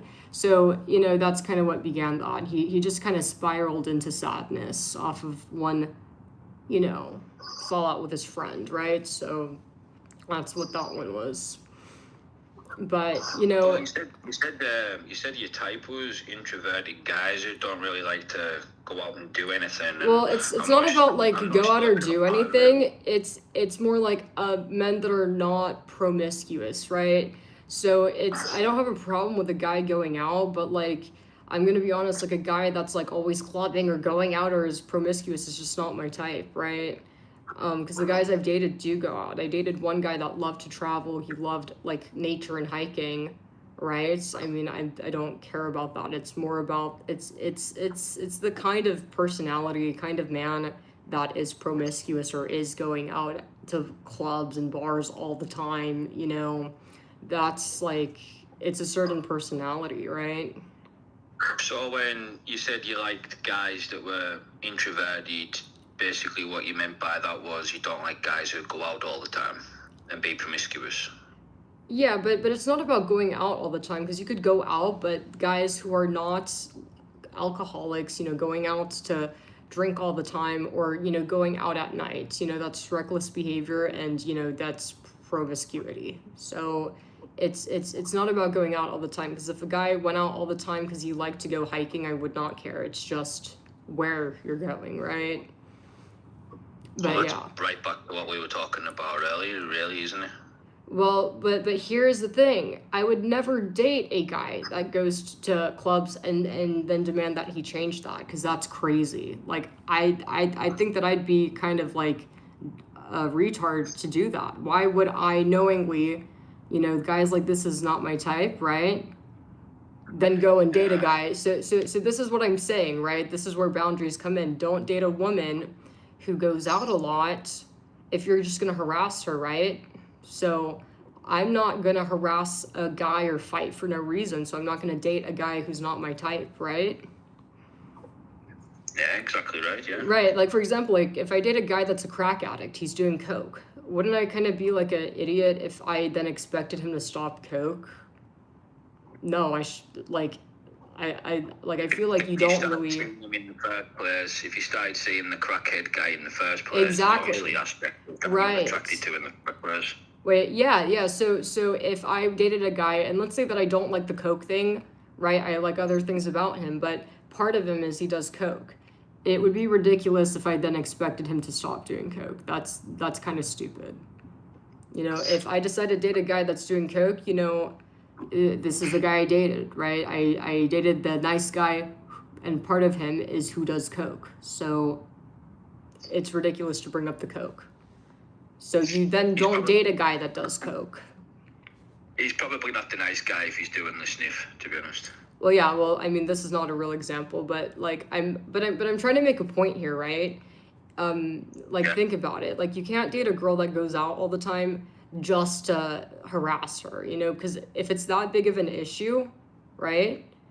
Then you date somebody who doesn't do those things, you know? That's what I did. Not date people that do those things. Well, isn't this what everybody does? We've all got our types, our preferences, what we like, what we don't like, but we can't help it sometimes when we're attracted to the things that we think we don't like. Yeah. If I had a pound for every time I've known a girl, and it's like, oh, where's all the good guys gone? Well, 90% of them's probably married already. But it's like, why did she end up going with the arsehole? I have no clue, but I think when girls end up going with the asshole, like it's not that they're picking the mean guy, it's that they're naive. Like things that maybe you and I would see in men that are clearly red flags, right? Another girl might not pick up on. That's what it What are is. your red flags? What are your red flags? Red flags, like, for example, obviously like a guy that's like, oh, like the rules I set, like obviously this is a guy that's gonna end up being the kind of guy that a girl's crying, oh, he was toxic, always yelling. It's like, yeah, no shit, off the bat, did you not hear the way he spoke, right? Just little things, right, you could pick up on, right? Or like if a guy's an alcoholic, I mean, you don't even really need to know any more than that, right? To know how a man that's an alcoholic's I gonna. agree with you on that. Yeah, so it's just basic things like this that a lot of girls, believe it or not, are just naive about, like when they see a guy drinking. And the reason why this is because most women are able to drink and not be alcoholics, right? Like you get what I'm saying? Like I feel like men fall into addiction. I don't know the data more than women do. Whereas a woman, if she sees the guy drinking, she's not going to immediately assume he's addicted to drinking. She's going to assume that she's like him and it's only because she's here, right? Or only for the night. What she doesn't realize is, no, actually the chances are, he's actually probably an alcoholic and this is not performative drinking. This is actually an addiction, right? Or like when a girl hears that a guy likes to go out a lot, she's going to assume that, oh, he likes to hang out with friends, right? Because that's what she's doing. She goes out because she likes to hang out with her friends. Whereas with the man who likes to go out and party a lot, it's because he's an alcoholic or a drug addict. I love the extremes you come up with. But like, do you get what I'm saying? So like, girls are not picking the asshole on purpose. They're just naive, and I don't like, I don't think it's good to blame them because it's like it isn't true, and I feel like that saying that, oh, like girls pick the assholes, I feel like it just kind of encourages bad behavior, right? And it's not really helping guys out because guys are not really realizing that the girls are not picking him because he's mean. It's that they had no clue that he was toxic. They had no idea, right? In her eyes, she thought he was perfectly fine, or, oh, he's just, oh, he's not an alcoholic, right? It's just being naive, right? This has been quite fascinating for me. It's been interesting to like pick the brain of somebody in the early 20s in like this generation compared to like what I'm used to. Like the mindset's completely different. It's Really? been well, I love doing spontaneous shit anyway, and I can't believe I've done this for one, and we've had a great conversation. I think we have. But yeah, I just feel like it's I feel like we're all just as bad as each other. 50-50. I don't feel like every guy's a murderer. I don't feel like every woman's a stalker. It's just communicate and do your best. And don't walk away over the slightest things. If you truly love somebody, stick it out. Try to make it work. I feel like the guy who cried a lot, yeah, all right, fair enough. It was really starting to affect your mental health. Yeah. You did what you could. You left. The guy who asked you to quit vaping on more than one occasion, I don't know. I feel like that's a bit harsh. Just fucking leaving. The guy who had no future, I could maybe even agree with a little bit. You obviously seen something in him in the first place. Otherwise, you wouldn't have been seeing him in the first place. Well, he was Maybe a he could nice help guy. Like we got along well. I enjoyed his company, right? We're happy, right? But then, I don't know, I just thought about it one day and I was thinking, I don't see a future with this guy. This is not going anywhere. He has no future. There's no long-term compatibility. If I continue dragging this on, he's just going to get more attached and it's going to be harder to leave him. So I thought I did the right thing with that. It was more so like that, you know. Obviously, there wasn't a problem. I had no issues like staying with him, but I just kind of knew that it wouldn't be good, and it's just gonna get harder to end the relationship, right? No, it does get harder the Yeah. longer it goes on. So that's the only reason why, because it doesn't make sense to like, you know, like keep him wait like all up until the end. You know, it's like he's obviously going to have a much stronger reaction if I did that. So I felt like it was best for the both of us, right? So that he could maybe find someone he's compatible with as well. So how do you manage now in this current landscape with the thoughts and opinions you have of, well, how most men's portrayed in media and on social media and stuff? How would you meet someone? How would you How would you meet someone? Yeah, no, there's no doubt, like, you're right, like, it is harder, right? For sure. And I think that really what it is the reality is, you know, there's no doubt that it's harder and it's rigged against men for sure. But 100%. it's just, you know, it's difficult because, you know, at the same time, it's like you can't really fault women for being cautious because it is true, all it takes is one to, you know, end up in a situation like that. So I don't really know the solution to that, obviously. You know, I think that I actually don't know the solution, to be honest. I think that it's just unfortunate that, you know, these other guys or like the guys that do act like that are having, you know, are rigging it and ruining the dating ecosystem. In a way, these incels actually are kind of polluting the dating market, if that makes sense, because they're the ones that are like you kind of get what I'm saying, like going rogue and like, you know, ruining everything. They're like really giving men a bad look, if that makes sense, because it's not only the guys that date the woman, but it's even like, you know, the way the incels act online. They're harassing girls online. If you go to a comment section on any woman's post, you'll see like a bunch of incels commenting a bunch of mean things. So even besides like just the bad relationships, you know, when a woman opens her comment section and it's all guys like saying weird stuff or hating, it's like that's gonna have an impact as well. So, But wouldn't you say female streamers, like the bread and butter basically comes from that though? it's not even streaming, just girls that are posting on Instagram, right? Or TikTok, anything. You know, I actually see the most hate over on Instagram. The most incels are on Instagram. YouTube's actually the least incels, believe it or not. The next time you're looking on Instagram Reels and you see any girl, just go to the comments and you'll be shocked. You're seriously. Anything. It could literally be anything. You might think I'm some crazy weirdo, but I don't have any socials at all, Man. really, to be honest. Yeah, no, definitely. Like, I definitely take a look at that because, like, it's crazy. Like, it could be any kind of post. You know, a girl could literally just be doing a makeup video for her reels, and, like, a bunch of incels are talking shit, telling her about how bad she looks, right? Or, like, making fun of her, if that makes sense. I kind of hate social media, to be honest. I feel like everything that we've discussed tonight has had a detrimental negative effect on dating as a whole, how people meet one another, how people converse with one another. It's a lot easier for a male or a female who's maybe having some problems or issues to just slip into some sort of persona online and say whatever the hell they want without any consequences or repercussions. I had a close friend once. He died years ago due to bullying on social media. He took his own life. I decided there and then that day I was never ever going to have a Facebook.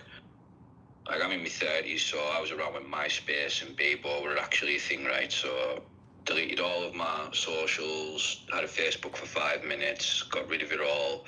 I've had a dating app the past year since I recently became single, like I said, after 14 years.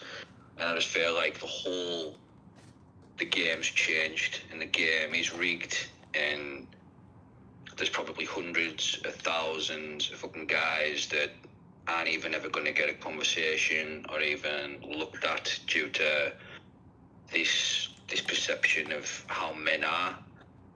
I got to be honest, like, you are attractive, you are, and you know you are.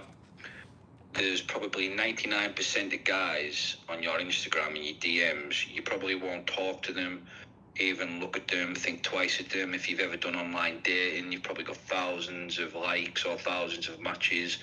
You'll never attempt to see any of them, whether that's through fear or insecurity or the perception of how things are. It's like it's rough for guys out there, like it really is. Not for me personally, just in general, like you can see it. And I don't know why it didn't trigger me, but when I stumbled upon your like stream, I thought this is an interesting conversation. Like, I want to know what this person thinks and what her outlook is, because you are younger, and I wanted to get an idea of how you see things, how you see the world, and it is quite negative. You had some moments of, you know, really heartfelt things, especially when you said about the guy, like you helped him with his mom and get him into therapy. And even though there's probably some person online who turn around and say, well, that was out of order for her to go to his mother and to get him, it's like she's booked him a one-way trip to the funny farm to like leave him. You know, there'd be somebody like that online who would say that, wouldn't there? Right. You know, it's just everything could be just 100% better if we just did away with the socials completely and went back to organically meeting people, even cheating, even relationships. Something my grandfather once said, he said, how could you cheat back then? I went, what do you mean? He went, well, all we had was landlines. So that means you'd have to give a house number. So it would be, oh, someone's calling the house and asking to speak to my wife. Or it would be, how would you communicate at all? Letters. Dial broadband wasn't even a thing back then. Like, you know, like there wasn't the internet. It's like, and that's why those generations of relationships lasted as long as they did. The opportunity wasn't even there to cheat. Now it's easy. Now it's taboo if you've even got a Snapchat. If you're seeing a girl, you know, because it's just as easy for that girl or guy to get their Snapchat up, to get the dating apps up, and just see everything that they're missing. And that's why I disagree with social media as a whole. It's just a lot of people looking at a lot of people's photos from their lives, and it makes people feel shitty about their own. Whereas I've been on dates with girls, and I've seen them take photos of other people's meals and then posted it on their social media to pretend they're having it. I've went round to a family member's house, and some people's been having a little date night, having a couple of drinks, playing like a board game. That person's took a photo like they're involved. I've seen people take photos in front of cars, or like they're driving these cars like they own them, and it was, you know, renting our experience driving a Ferrari, you know, 550 Maranello, those type of things, do you know what I mean? Yeah. It's a web of lies. It's like, it would be better if there wasn't any of it. And I legitimately don't think all this incel crack, or fucking guys are horrible, girls are toxic, you know, all these divorces, all these men suicides because of how the women have just left them randomly for nothing. For example, like, he told me twice to quit vaping. The whole world would just be a better place if we weren't listening to other people's opinions who aren't really in a position to be given these opinions, especially when people listen to them, sometimes thousands upon thousands. People should just look within themselves and decide what's right and wrong and what they like, and go that way. Right. You know? I do agree people should, you know, do what works for them, right? Yeah. But It's like these guys that you're attracted to. It's like you said you didn't like them. You liked them being more introverted. You didn't like them going out and being promiscuous and stuff. Those guys sound like guys that are just comfortable within themselves. They like what they like. They don't give a fuck what anybody else tells them what they should be like, and like on Instagram or social exactly, media. right. Like they're their own person, right? If a guy wants to go to work, come home, do like an hour home workout, have a shower, have his food, and then, you know, bang an episode of Dexter on. Exactly. You know, that's his business. If he wants to do that and he enjoys that, like, he shouldn't be then opening his phone half an hour into Dexter, looking at Ricardo Rodriguez's Instagram or whatever and saying, oh, Jesus Christ, that guy just took a private jet to Miami and he's there with 6 women. All these busty Asian beauties. Wow, what a great time he's having. I'm just sitting here with a TV dinner on my lap watching Dexter. Do you know what I mean? Yeah, 100%. Yeah, that's the problem right there. That's why things have changed. That's just my opinion anyway. As a guy whose entire life changed and got reset and went, you know, back to zero, and that's how I see things now. And like I can since talk. and since you've been married, like I do want to ask, I mean, what's your view on marriage? Do you think it's good? Because some men think that marriage isn't worth it, like some men. So I just want to hear like your perspective. Well, the general consensus on it now, and you can get this from social media, is it's not really the safe or responsible or smart thing to do to marry someone. That's what they say. There's plenty of channels on YouTube that I've came across or I've seen where it's like, you know, 90% of divorces are instigated by women. A lot of women marry young, have 2 or 3 kids, get to like pushing 40, and now they're acting like they're in the mid-20s online, and then you'll see the montage of them doing all these wonderful, fabulous things that they always wanted to do, and then you always get the video at the end of them crying, saying, what have I done? I've ruined my whole life. I had a guy who loved me. Now I've just slept with 10 young guys, and now my life's in the toilet. You see it everywhere. You know, countless videos, TikTok reels, everything. It's all on the YouTube shorts. Just doom scrolling like I was tonight. I've come across your video. I had no idea who you were, how old you were, what your name was, what you're famous for, what you do. Are you even famous? Like nothing, you know, just a complete stranger. And you intrigued me, so I thought I'll get involved. Whereas marriage as a whole now, I think if you do it right, it can be the most beautiful thing you've ever done. Not because of like what you were saying. Like there are rules, that there is a level of respect that needs to be maintained throughout a marriage. Not because you're dictating to them or telling them what they can and can't do. It's because it's not just about you two anymore. When you're married, you've got that, it's almost like a whole foundation that's built around you. Money, you know, property, not even just those. Families join, friends, everything, and then you have children or even a pet. I love my dog like he's my son. I think I see him once every other 3 weeks now, while she lives in the house that I built. We weren't married. We weren't married. We were engaged. I never wanted to marry her. I felt like I got forced to propose in the first place because it was what our families wanted, what our friends wanted. I got pushed into that. I was happy in them 14 years for about 6. And I knew, even on the first night I met her, if we were going to do anything, it was going to be a couple of weeks of fun, and then that was it. And then I ended up being there for 14 years. I made her a promise and I kept it. And then the day I left, drove around the corner, was sat there in my Jeep, looking at my mother's front door, my old childhood home, and I sat there outside the door and I looked at that door for 2.5 hours, and my bags were packed in the boot.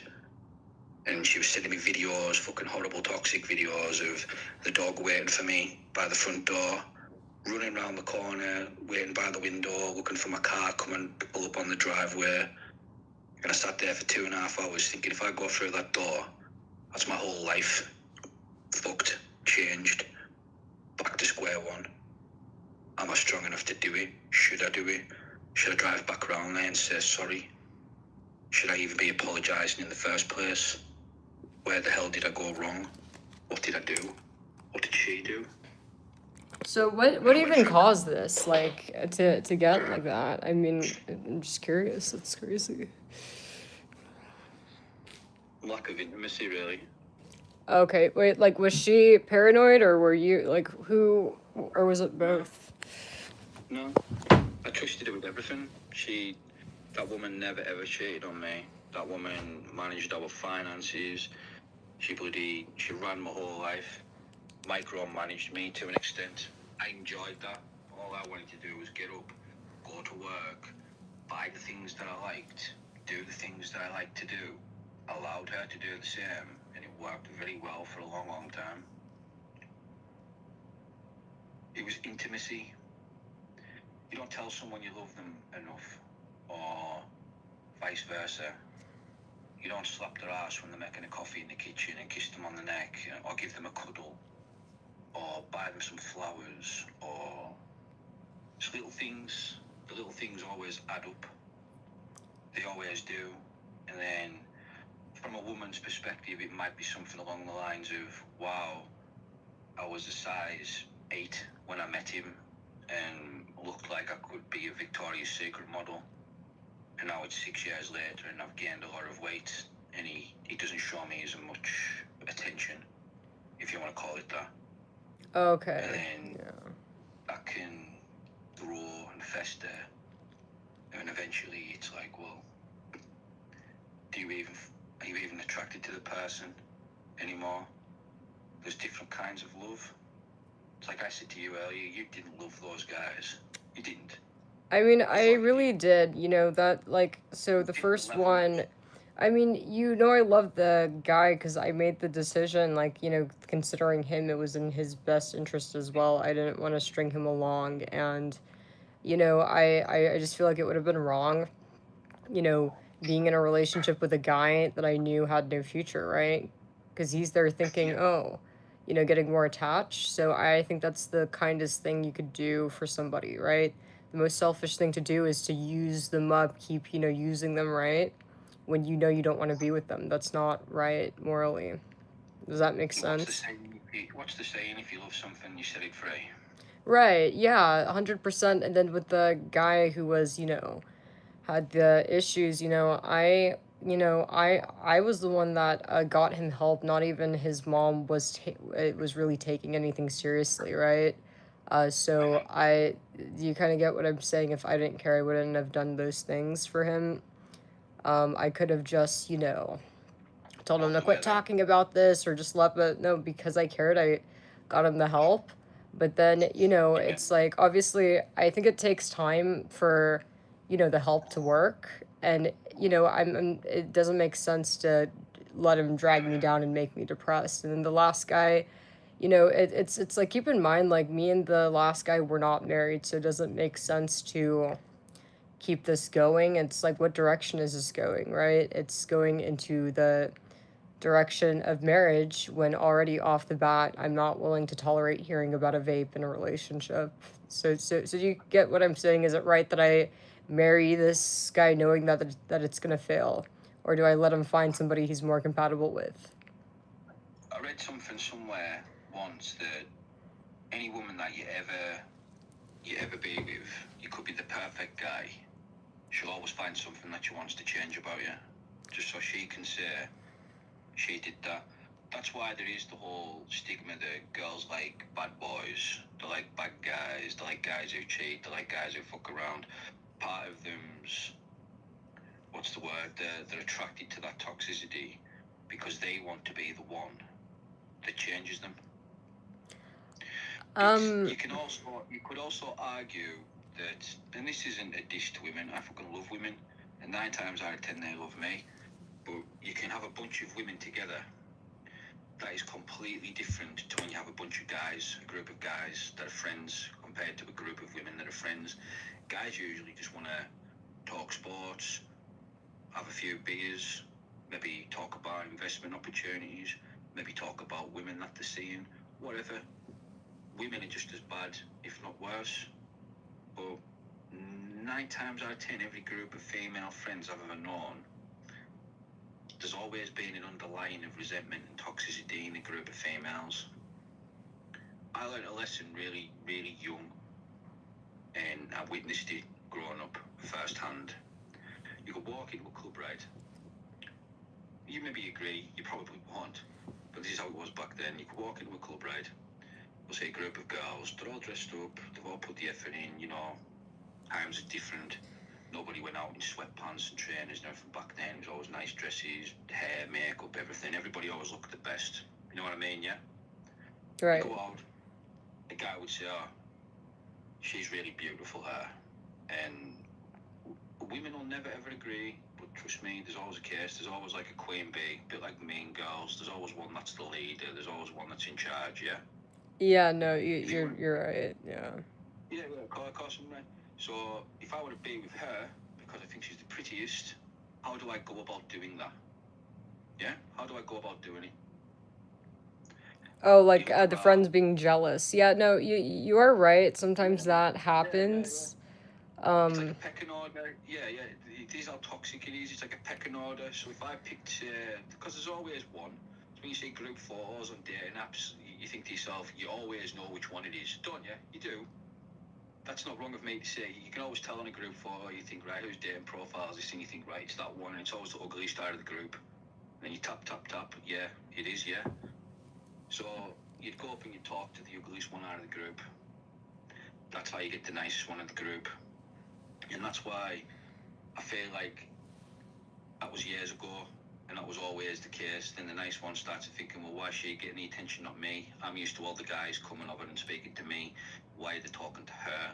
And then she'll have a little bitch about that girl in the toilets behind her friend's back, and so on and so forth. Women can be just as toxic or as, what's the word? Incels, you say? Incels. Or as I guess guys. jealousy, Yeah. Yeah, like sometimes like, it's jealousy, but sometimes, some friends could be protective, but both do happen for sure. Yeah, what's that saying? Don't hate the player, hate the fucking game. Well, that's how the game has always been played, and that will never change. Only now it's all on dating apps, and I've listened to a group of girls say like, oh, how many matches have you got? And it'll be like, oh, I've got 199 in the past hour. How many have you got in total? Oh, I've got 1,900. How many have you got? Oh, I've only got 1,300.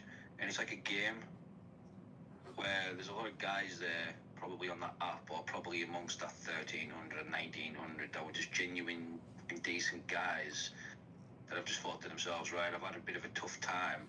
I'm going to go out on a limb now. I'm going to download a dating app. Yeah, not all of them will be like that. But for every guy that wants marriage or kids or something genuine and special, there'll be a laundry list of guys just wanting to like, oh, I'll match with her, see if I can smash her. You know? Right. Hookup culture is a massive thing now. Like I can see it now more than ever.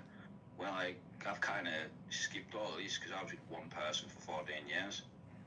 And then I've came out and it's like my friends are telling me, oh, I was with a lass who was 23, 24 last night. And I'm like, Jesus Christ.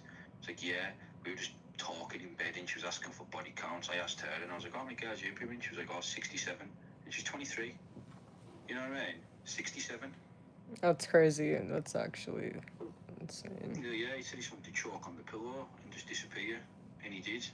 And it's just like, is this what all these men are apparently incels and fighting for now? Like the whole dynamic of everything's changed. I could probably call my mother and say, Mum, a bit of a weird question. How many guys were you with before you went dad? She probably said 5, tops. And that was from the 70s and the 80s. You know what I mean? Right. Everything's changed, and again, it's back to the social media and the dating apps. It's like, if I was a kid and I liked sweets and I went into a sweet shop and they had all this selection of chocolate bars, I might just want to go to a restaurant even now. If there's anything more than 2 choices, I'm knackered.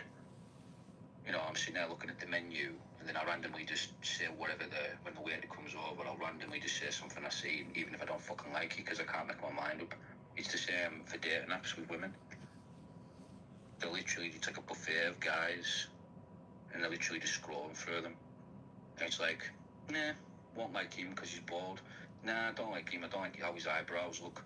Nah, don't like him because how his teeth look when he smiles.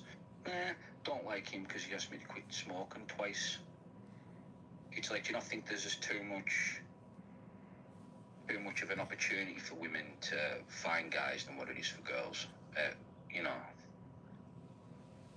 It's a lot harder for a guy to find a girl than it is for a girl to find a guy.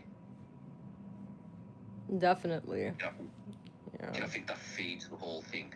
Doesn't it? No, for sure. That's 100%. I agree with all those points. Yeah. And it's like most girls they want the best. They want the guy who's not going to tell them what they can and can't do. They want the guy that can provide. They want the guy who's ambitious and got the future. They want the guy to be a certain height. They want him to be in fucking superhero, Chris Hemsworth shape. They want this, and this. And then when you look at it, when you actually look at it, 90% of fucking guys are lucky if they even have one of those things, never mind multiple. So then that percentage narrows down to a very small amount. So then you've got all these girls, all these millions of girls in the world online trying to get with these guys, and the rest of them get ignored or called incels or accused, say they hate women, or maybe a few of them do get resentful, maybe a few of them do get bitter, maybe a few of them have some underlying issues that they didn't even know about. So then they meet a girl and they take it out on her. Do you not think this is part of the problem? It's the whole social Absolutely. And this is why I always try to kind of, encourage guys that, when you do get an opportunity, right? Like when you do meet the girl or when you are given a chance, don't blow it, like don't ruin it. Because a lot of guys, it's a sad thing. It's almost like they have a, self-fulfilled prophecy. It's like when they do finally get the girlfriend, they're so reckless, and they just fucking completely like crumble up the relationship and throw it in the trash can, basically. With the examples I gave, or like, the stupid fighting for no reason. So I think that that's another important thing. If a guy, if you do find a woman or you do have an opportunity, it's like it's your responsibility to treat her properly, right? Or to not ruin the relationship, right? Like does that kind of make sense? Like it's like a job interview. It's like, if you finally get a job interview and you show up, like with stains on your shirts and hi, what are you expecting, right? It's like you gotta, take actions, like put forth the effort, right? Well, Keanu Reeves looks like an absolute bum 99.9% of the time. He looks like he sleeps outside. If he came for your job interview and was knocking on your door and you took a look at him, would you get any of those red flags off him just off how he's dressed? Off of who? Keanu Reeves. John Wick. Oh. If he did what? Well, 9 times out of 10, he looks like a bum. He looks like he sleeps on the street. He's a multi-millionaire, scraggy hair, scruffy beard, wears the same jeans and jacket and shoes all the time. Multi-millionaire, clearly doesn't care about how he looks. If he rocked up to this interview, this make-believe interview he's talking about, would you think he was a bum? I mean, I wouldn't think he was a bum, but he probably wouldn't get hired, right? The person interviewing him, if he's interviewing for a job, would yeah, and it's metaphorical, make believe like job situation, but no, if like it was just him meeting a girl, like the girl's obviously gonna disregard everything she's thinking because, like, fucking look at him, he looks great, he's Keanu Reeves. Do you not think it mainly comes down to looks? I actually don't. You don't? I've literally known like an incel, who he went to my university. He was an architect major. He was like over 6 feet tall, and he was like very like conventionally good looking, right? I think he used to model when he was young, but he was an incel, right? Because the thing is, at the end of the day, if you're not, because the problem with him is like, man, he really was an incel. Like he just, just like how these guys on the keyboard act, how they're like have anger issues, right? They're not patient, they have bad impulse control. It doesn't matter what you look like if you have bad impulse control and you're mean or you're incapable of having a relationship or a friendship with a woman, it's just not going to happen, right? So that guy was very much like an incel, no different. You know, and yeah, he was just weird, man. But so I've literally met like conventionally good looking guys, but like whom are incels. because it's more about, because, you know, obviously with the woman you were with, I mean, one of the most, you know, the reason why she was with you is because you guys got along, right? That's really what it is. You guys had a relationship and liked the time you were spending with each other. That's what caused things to move forward, right? Well, at least on her end. Would you agree with that? Like, Yeah, I she liked honestly don't talking to know. you, she liked hanging out with you, like, there was a friendship, right? That's what kind of like mobilized this into what it was, right?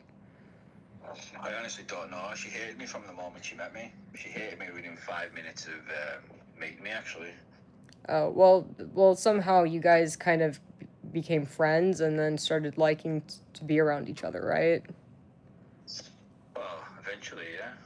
Right. So you see, I think men, you know, don't understand that, like, you know, like, in order to build a relationship or even have a chance at having a relationship with a woman is you need to be capable of, you know, like getting along with a woman, right? She needs to enjoy your company, because if a woman doesn't like being around you, it does not matter what you look like, because like it really doesn't. You know, you'll literally see guys that are chopped, right? Guys that are like not in shape at all, like look bad, right? But then they have girlfriends, and it's because, you know, the girl loves spending time with him, because a woman will date and will rather marry the guy she likes to be around, right? It's the guy she doesn't want to be separated from.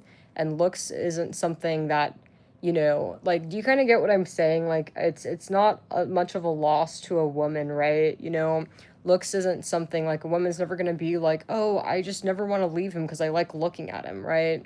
Things that are going to make a woman not want to separate from you or want to be with you all the time is like the time you guys spend with each other, right? The fact that you guys enjoy each other's company. It's a Well, lot I don't deeper than know. looks.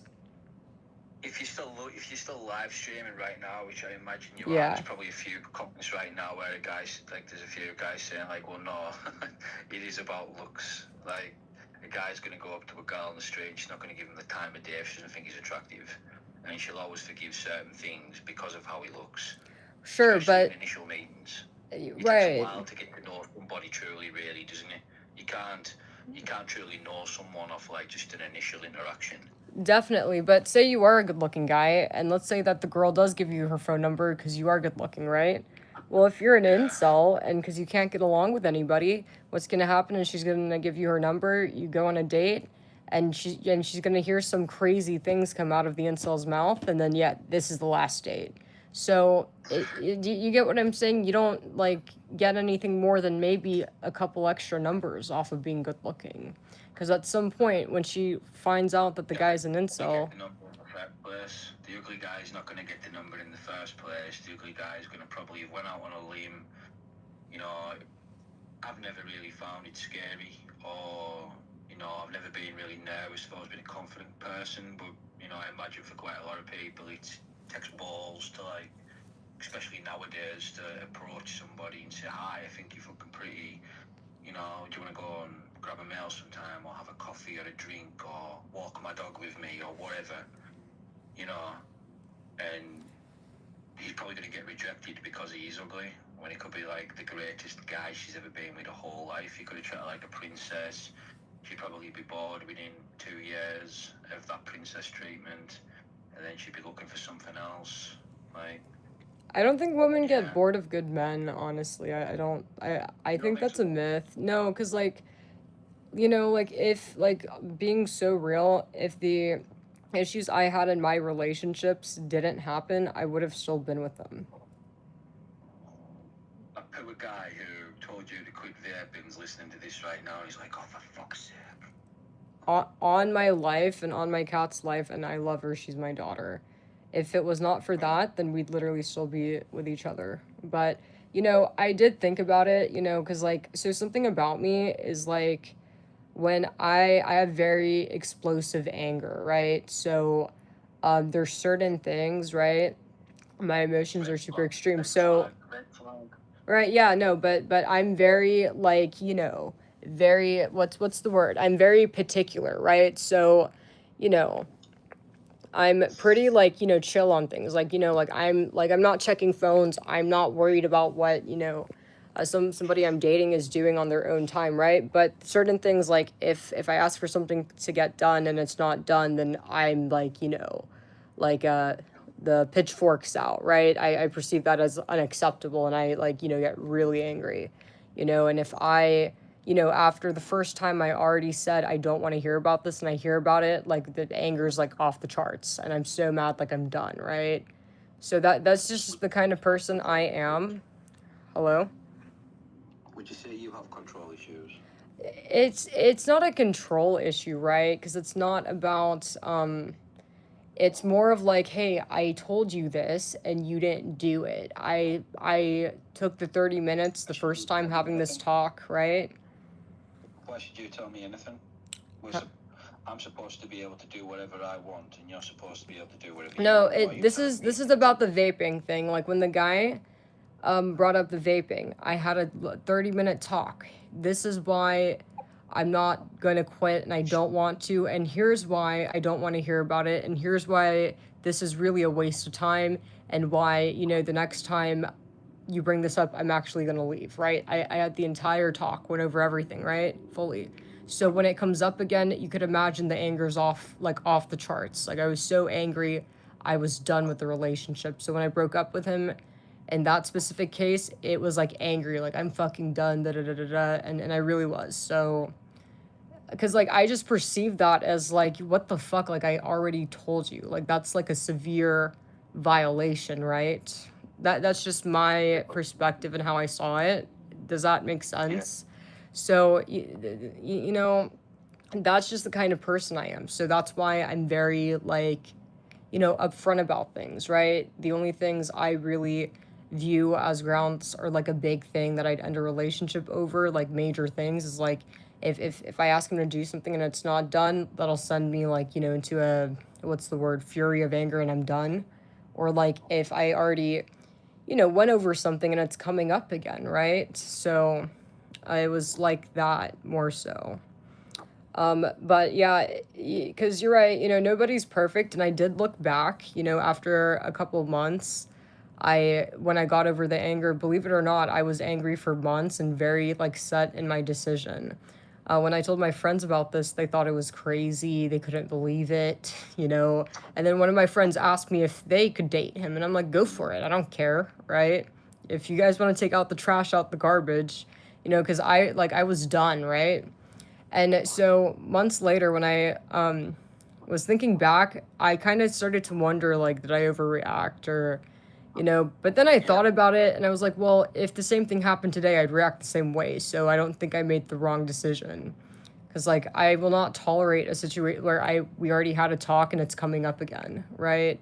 I think it's disrespectful. And this is a very smart guy. You know, all of the guys that I date, something that I think that's very important to me is the guy needs to be smart. That's a really big thing. So I understand that he knows, right?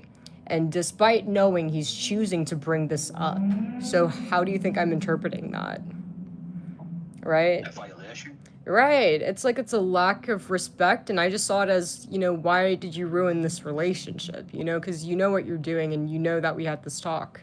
So that's where I was at with that. So it's not as simple as, oh, he told me not to vape. You know, does that make sense? So there's no point in continuing a relationship like that. And so, yeah, even though looking back, I, you know, was kind of wondering if I made the wrong choice, at the end of the day, I don't think I did.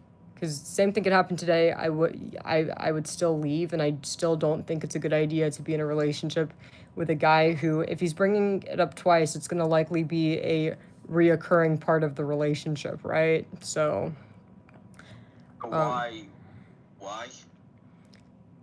Oh. Like, why would you have that? I understand what you're saying wholeheartedly. Right. Earlier on, you were saying you're free-spirited, there are no rules, you know, you should be able to do what you want, they should be able to do what they want. It's not about control.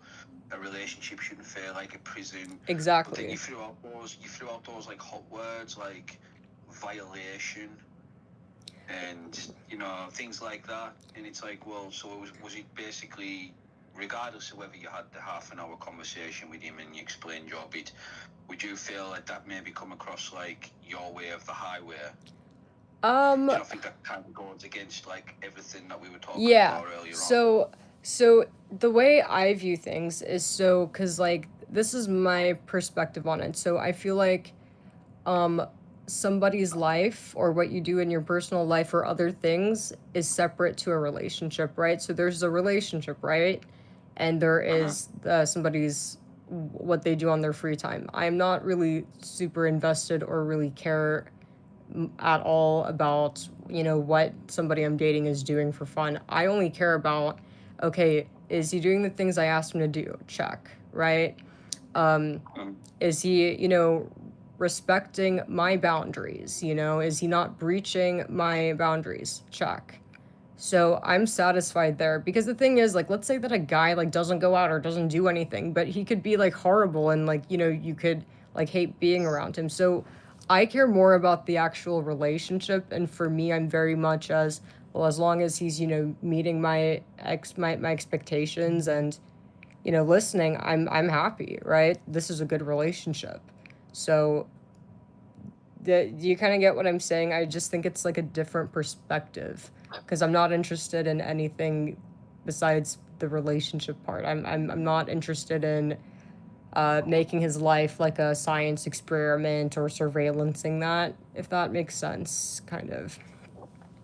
If you had done the exact same thing to him, right? If you turned around and said, listen, I don't like how much you, drink, and you had a half an hour conversation with him about... He actually did. So what he did, so he was not an alcoholic, but what he did for fun, one of the things that he liked to do besides to travel, is sometimes he liked to watch a TV show, whatever gay TV show, and drink.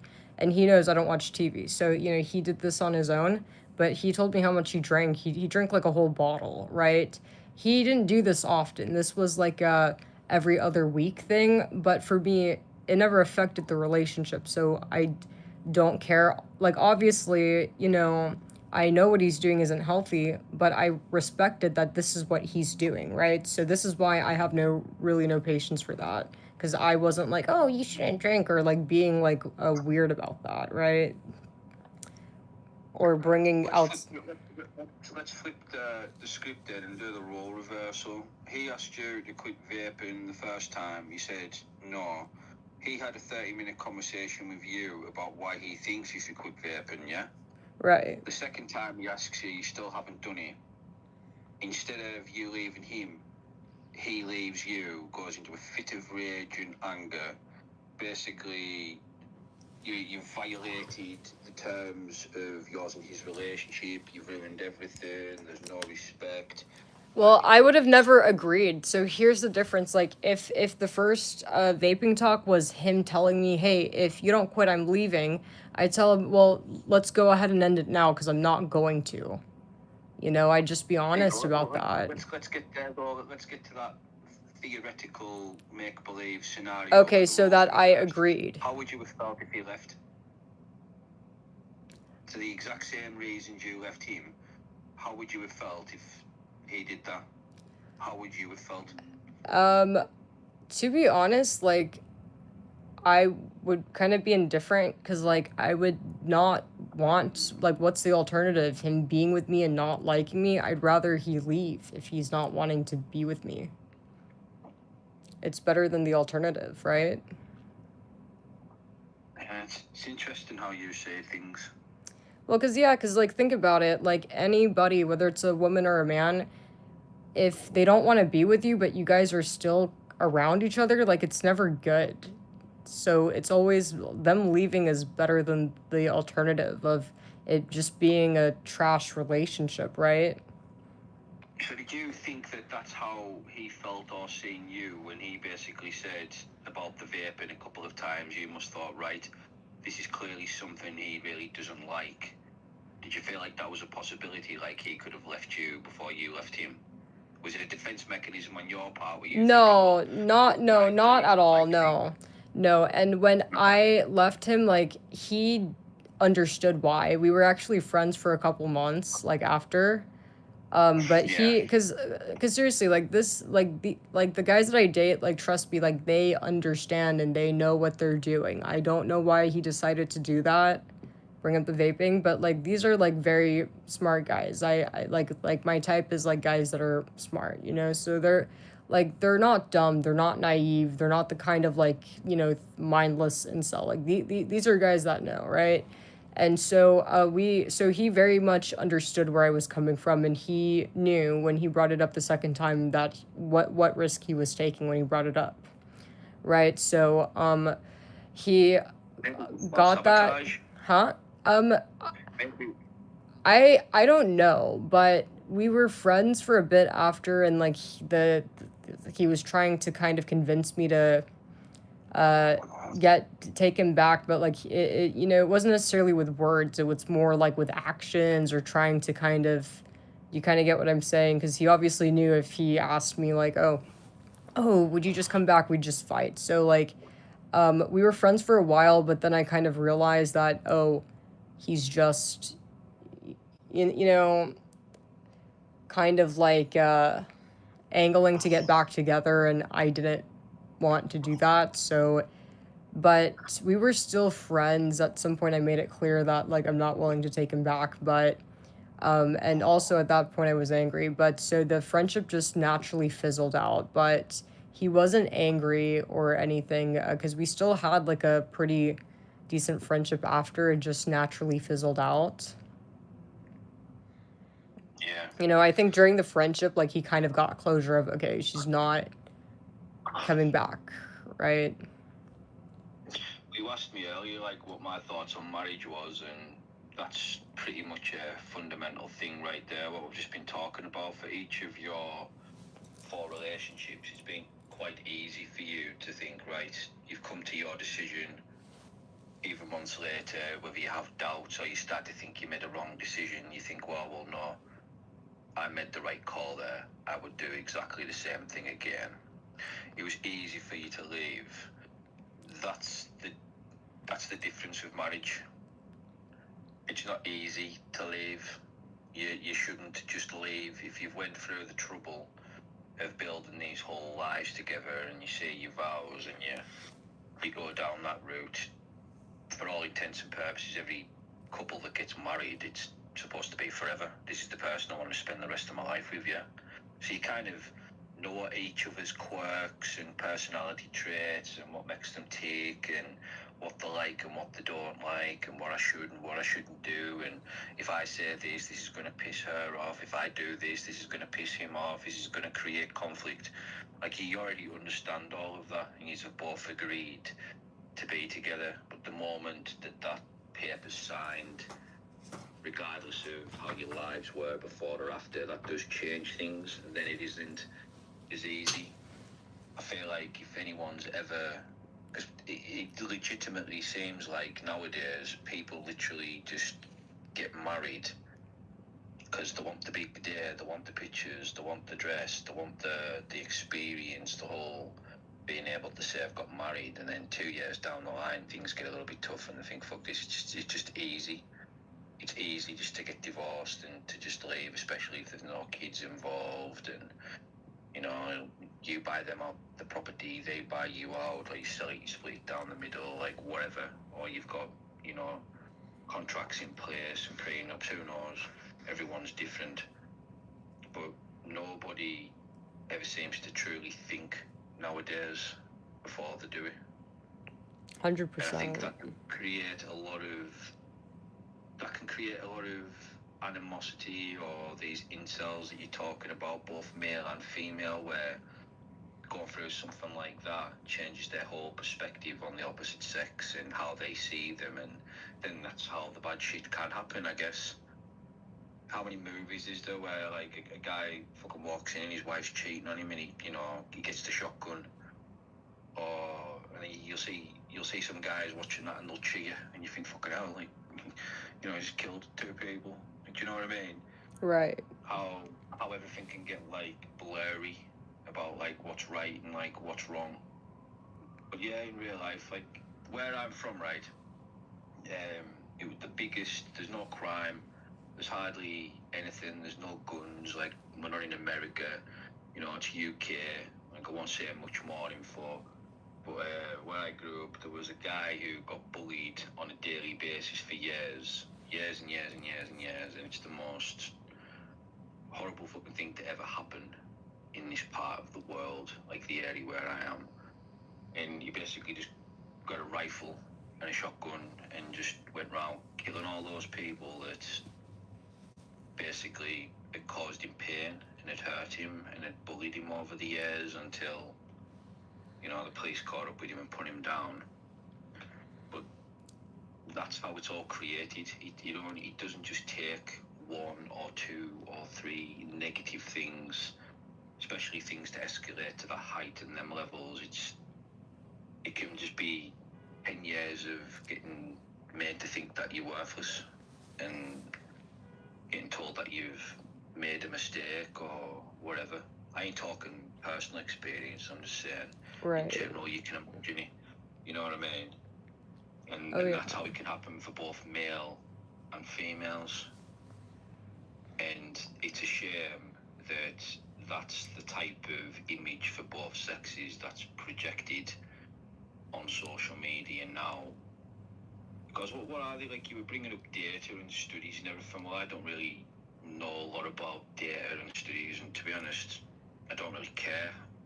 I've got my own life. I'm happy with my life and how I do things and what things are. Like, I'm interested. Hell, I ended up talking to you randomly for however long we've been talking for, just because I was interested. But the data about not the divorce, like they say 90% of women instigate divorce, but like the whole rhetoric, like the whole outlook on things that guys are the bad guys. I don't know where does that data come from? Literally just social media. Who's doing psychological studies to prove that guys are all the bad guys and this is what happens and these crimes? Like, where does it all come from? Well, the data it's from the police department. So the one that I gave about crime. So men make up over 90% of all crime. So there is like a violence epidemic with men, and it's not only specifically women. Like, men are also being violent against each other too. Like, men fighting other men, attacking other men, as well as women, right? I don't think men's violence necessarily discriminates, right? It's like men generally are just more violent, and so it shows in the data. So the way that they get the data is like, in the number of arrests, and then, they will, count the, how many people are prosecuted, how many people are sentenced for example, murder. And so that's how they know, oh, men make up this percentage of murder. Men make up this percentage of this case. It's through pretty much the police departments and courts. Basically just testosterone, isn't it, really? Huh? It's basically just testosterone, really. Like, yeah. Simplified.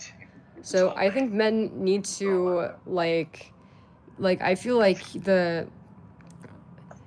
men need to learn how to manage their emotions better. And, this is why I always, mention therapy, because I think that, if you're a guy and, you are having a hard time managing your emotions and it's to the point where, it's impacting your everyday life, why are you not in therapy? Why are you not seeing somebody? This is what psychologists and therapists are for. So I think that if more men seek the help that they needed, the numbers would definitely go down. What's that saying? Behind every great man, there's a great woman.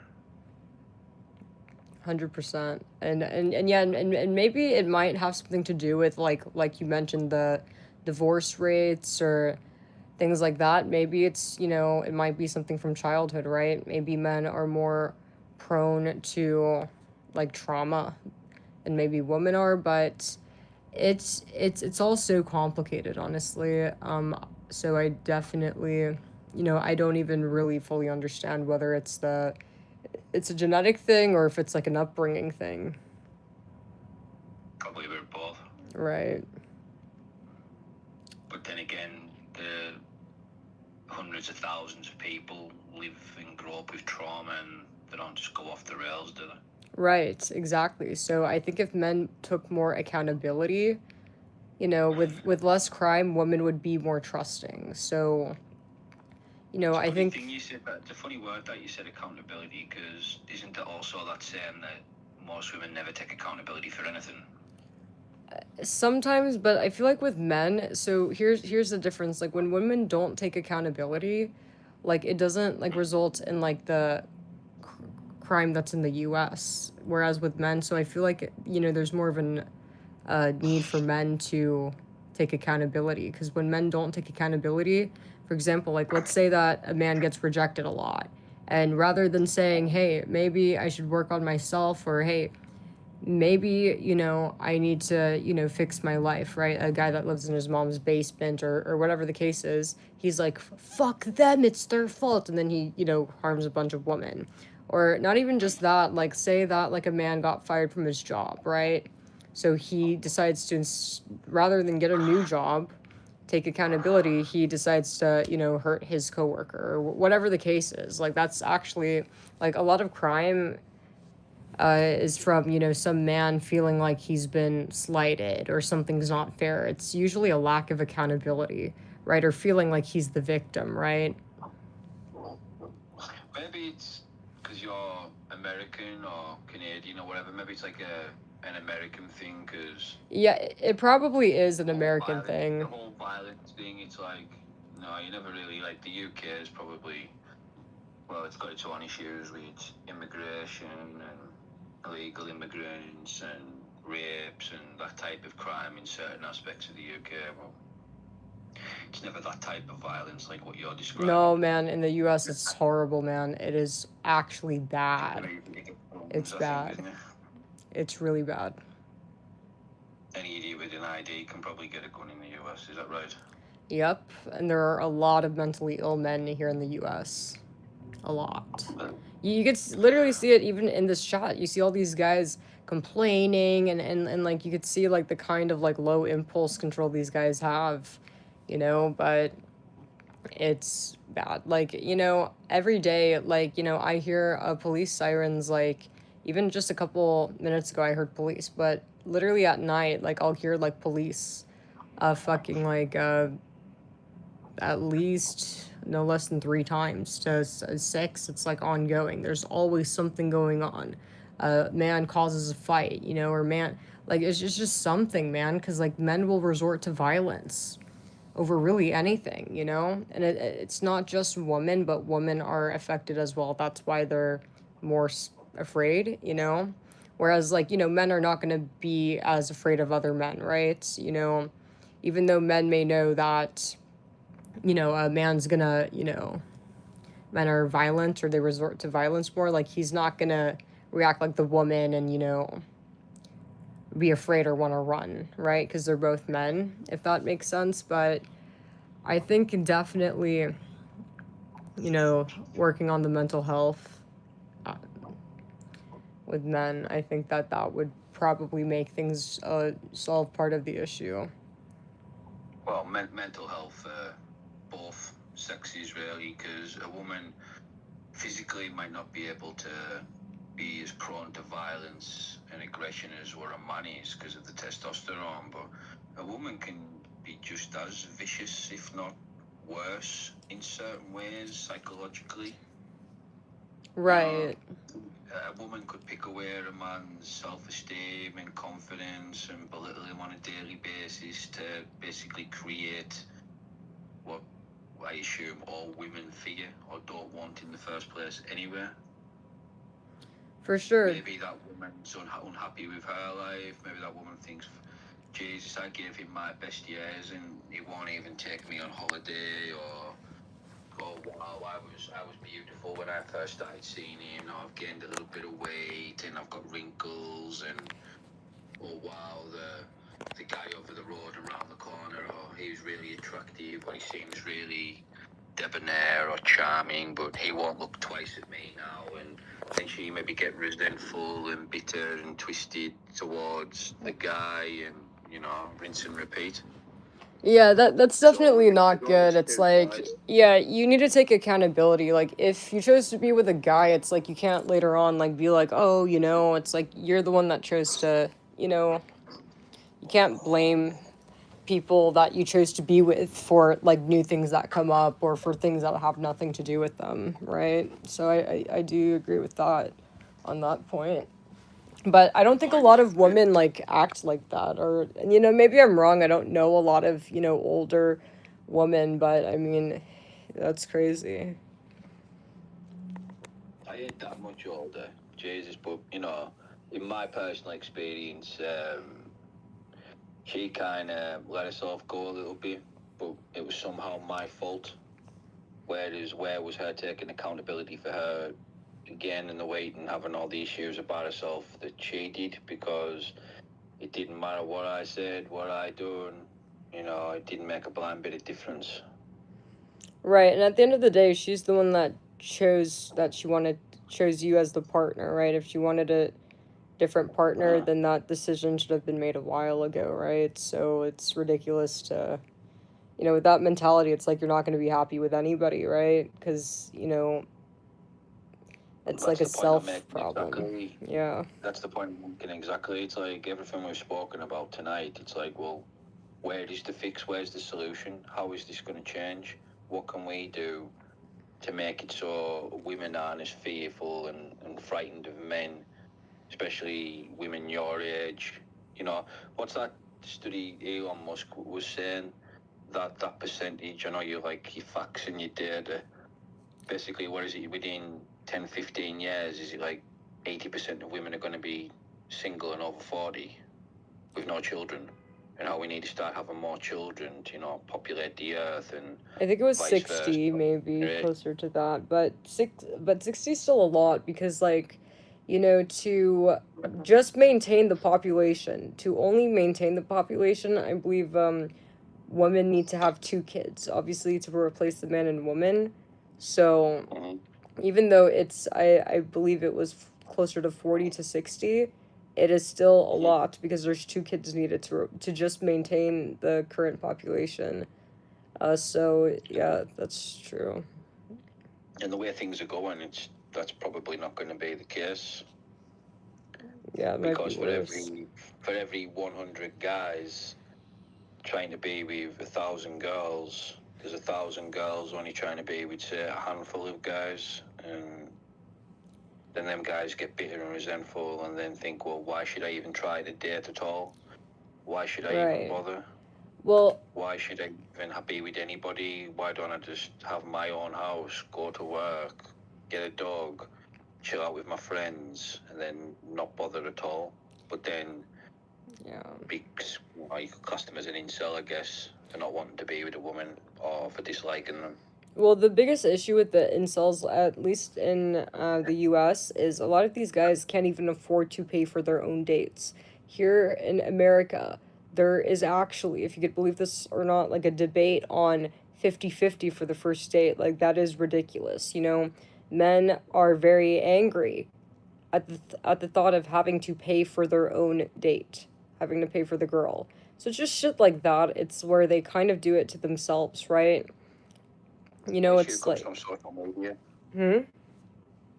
That issue, that everything you've just said about the whole 50-50 thing, originated and came from social media. Yeah, On one because I've hand, never met a you got guy that said this kind of stuff, but other girls complaining about it. And a lot of guys, like incels, will get on social media like, hey, we shouldn't have to pay. Like, they will do their own, like, incel rants, right? This is where everything gets twisted. This is where everything gets twisted, because on one hand, you can agree with both parties. You can think, well, this guy wants to be with me, sleep with me, try to build something with me. He went out of his way to try and spend time with me and ask me out. Of course, he should pay for the date, and then we can have a nice evening. And essentially, the woman can look at it like, well, he's paying for the date, he's paying for my time. And then on the other hand, you can look at it like, well, the guy's thinking, well, why should I like her, I want to be with her, maybe want to sleep with her, who knows? Why should I drop $200 I don't know what the US money's like. Drop $200 on a date, and then be like, get nothing out of it. She then ghosts him, doesn't bother with him, doesn't speak to him, and then goes on a date the following day with another guy. This is all being created on social media and TikTok and all that shit. But then there's guys that Because- are like unemployed too. There are guys that, if they had a girlfriend, couldn't even like, they live in their mom's house, right? So, like, some of it is like straight up the guy's fault. Like, if you're a like grown adult man and you don't have a career because you chose to do that, it's like that. What do you do about those guys? And a lot of those guys, those guys make up a big portion of the incels as So well. if a guy asked you out and he said, let's go to Starbucks for the first date and let's just have a coffee and a chat, you'd be happy with that? I wouldn't do a Starbucks date. I just don't think it's Exactly, you wouldn't. Well, you wouldn't wanna because do a something Starbucks else date. You about think me as well I'm cheap? is I do want to add some context with me, because like I do think it's a personality thing, because some women will prefer the coffee date because they're busy and they just want a quick date, right? Whereas with me, Right. but it's it's like you got to factor personality. um I have never just went on a date with a guy. I'm not interested in going on any kind of date, right? So I will only attend a date when it's a guy that I pretty much know, that I've already made the decision that I'm going to date him. So every guy that I've dated, I've begun out as friends, right? Does that kind of So make talking sense? and that type of thing. Right, like we've had a friendship, right? So I know exactly what I'm signing up for. So, but I've Yeah. never went on a random date. So even if a random guy offered me $1,000 date, I'm not going. I don't think it's worth it. And also, I don't think this guy has any respect for me. He doesn't know anything about me. What do you mean you want to go on a date? It's like, does that make sense if a guy is just immediately asking me out? Like, I just kind of view that as like, this is a waste of time, right? This is not really a Do you not relationship. think that's the problem? Huh? That won't just be your mindset. Like, that'll be a lot of young women's mindsets. Like, why is this guy? He doesn't even know me. He knows nothing about me. He doesn't know what I like. He doesn't know who I am. He doesn't know anything about my family. Why is he asking me out on a date? Exactly. He must think I'm attractive and he wants to sleep with me. Because that's what it comes down to. Yeah, At the end of it's the day, like doesn't it? you have to have a friendship. It's like you have to put the effort to get to know the girl. Like, like, does that kind of make sense? Like, and I feel like most men who wind up in long relationships, it's always that they had some form of previous encounter with the girl. Like, you've been friends or somehow acquainted with the woman, and then you end up building. It's like you can't just ask a random girl out. You get what I mean with that? Like, why would she? That's why everything's gone wrong now. Sorry to cut you off there, but that's, again, not for me personally, but I imagine that's practically impossible for a lot of guys. It's like, well, oh wow, I seen her. Wow, she's really nice. Oh, I want to see if I can pursue something with her, like a romantic pursuit or purely physical, whatever, you know.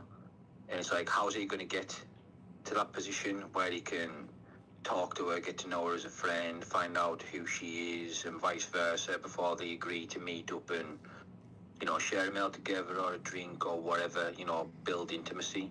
How can they do that? They can't. In fact, let's be honest, I see you on the street, I think, oh wow, she's nice. I go and ask you for your Instagram, if I had it, that type of thing. Ask for some sort of way to contact you to get to know you. You're probably not going to give me that contact info for me to even get to that position to build a friendship with you. So then you think, well, where's the other type of women where's the other women that I see regularly? Oh, I see them at work.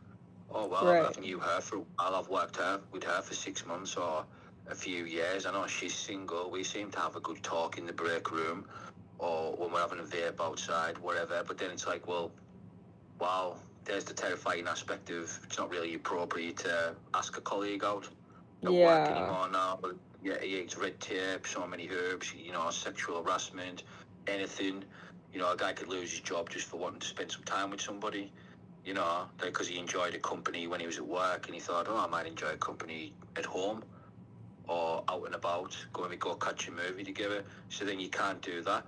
So then it's like, well, where else do I see women at? The gym. Oh, well, we know how that ends. You end Right. up on somebody video on social media because she's doing her squats, and you wait till she does a set, and then you go up to her and ask her, and you're a creep. So then that's scratched off, and so then you think, well, oh, maybe my sister's got some friends or somebody. Is that really appropriate? Because then if that goes pear-shaped or sideways and it ends badly, you've lost your girlfriend, but your sister's potentially lost a friend, which could affect their friendship circle, which can affect a lot of things. You see my point? It's kind of... Yeah, no, I definitely do, because you are right about that. I do acknowledge that it is hard. So, yeah. How's a guy ever going to get into a position, say, not just you, but any woman with your mindset, how's that guy ever going to get into that position? He can't. So then that guy gets frustrated, and then that guy starts to think, well, am I the issue? Are they the issue? Is social media the issue? Do I need to fix myself? Do I need to get that promotion at work? Do I need to go to the gym more? Do I need to change my diet? So he does all of those things, and then nothing changes because it's still that mindset. You can't just ask a woman out and spend time with her anymore. So then he thinks, well, I'm better off on my own. And then you end up having conversations with people online about such matters because it's fascinating. And it's like, well, how are we going to fix this? How do you become an incel even if you're not an incel? How do you get off the stigma of being an incel even though you never wanted to be in this position in the first place? We're all victims of things that are out of our control, it seems. For sure, definitely. I mean, what would you suggest? I mean, do you know any good ways for men? Because a lot of men are like relating to, because like what you said is very true. Like, how do you develop a relationship or a friendship with a woman when it's not appropriate to, if you approach a random woman, she's likely not. There's no trust, right? 'Cause she doesn't know you. But then a coworker who might be more likely to trust you, you could get in trouble. Or even if it goes well later on, if you guys fight, then she could use that against you, right? Be like, oh, well, since you upset me, I'm gonna go get you fired, right? So you don't want to do that. So there's not a lot of ways to. There isn't. It's like, even where's another place where you'd see a lot of women? The supermarket. Oh, there's a girl, like that girl's probably just done a 12-hour shift, or she's got screaming kids at home, Right. or gone through a lot of stuff in her life. She's maybe got half an hour. She's got her bloody Crocs on, a pair of jeans, and a vest. She's got no makeup on. She's running around the supermarket. She's just trying to get everything that she needs as quick as she can. The last thing she wants is some guy walking there with his trolley who's seen her, thinks, oh, wow, I like her body, I like her face, she's nice, I'll ask her out on a date. The last thing she's going to want is some guy approaching her in the supermarket when she's got 25 minutes, and he's like, oh, do you fancy going on a date? Sometimes she's instantly going to dismiss it the moment it happens. Right. So then we've lost the supermarket. So you can't go to work, you can't do it at work, you can't do it on the street, you can't do it at the supermarket. It's almost impossible to do it online because they've got thousands upon thousands of DMs, and 9 times out of 10, a woman ain't even going to read them through fear or whatever reason. Yeah. How many DMs do you probably have right now on your Instagram or anything? I'm going to be honest, I don't even open the DM tab. Like, when I use Instagram, I'm just going to watch the content. I never even click it. There you go. There could be hundreds upon hundreds of guys there saying, you are called Olive, aren't you? Sorry. Yeah. We'll be talking for how long now?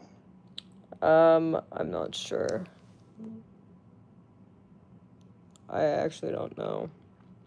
Well, time flies anyway.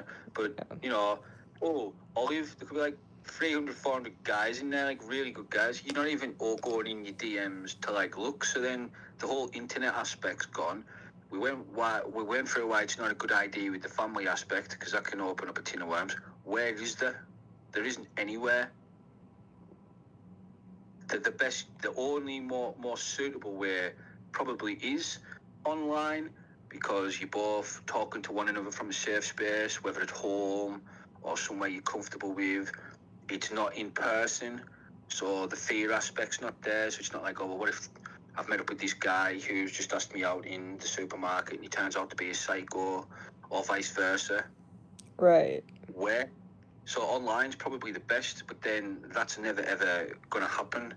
So it's literally just going to go around in circle after circle after circle after circle, like the definition of insanity.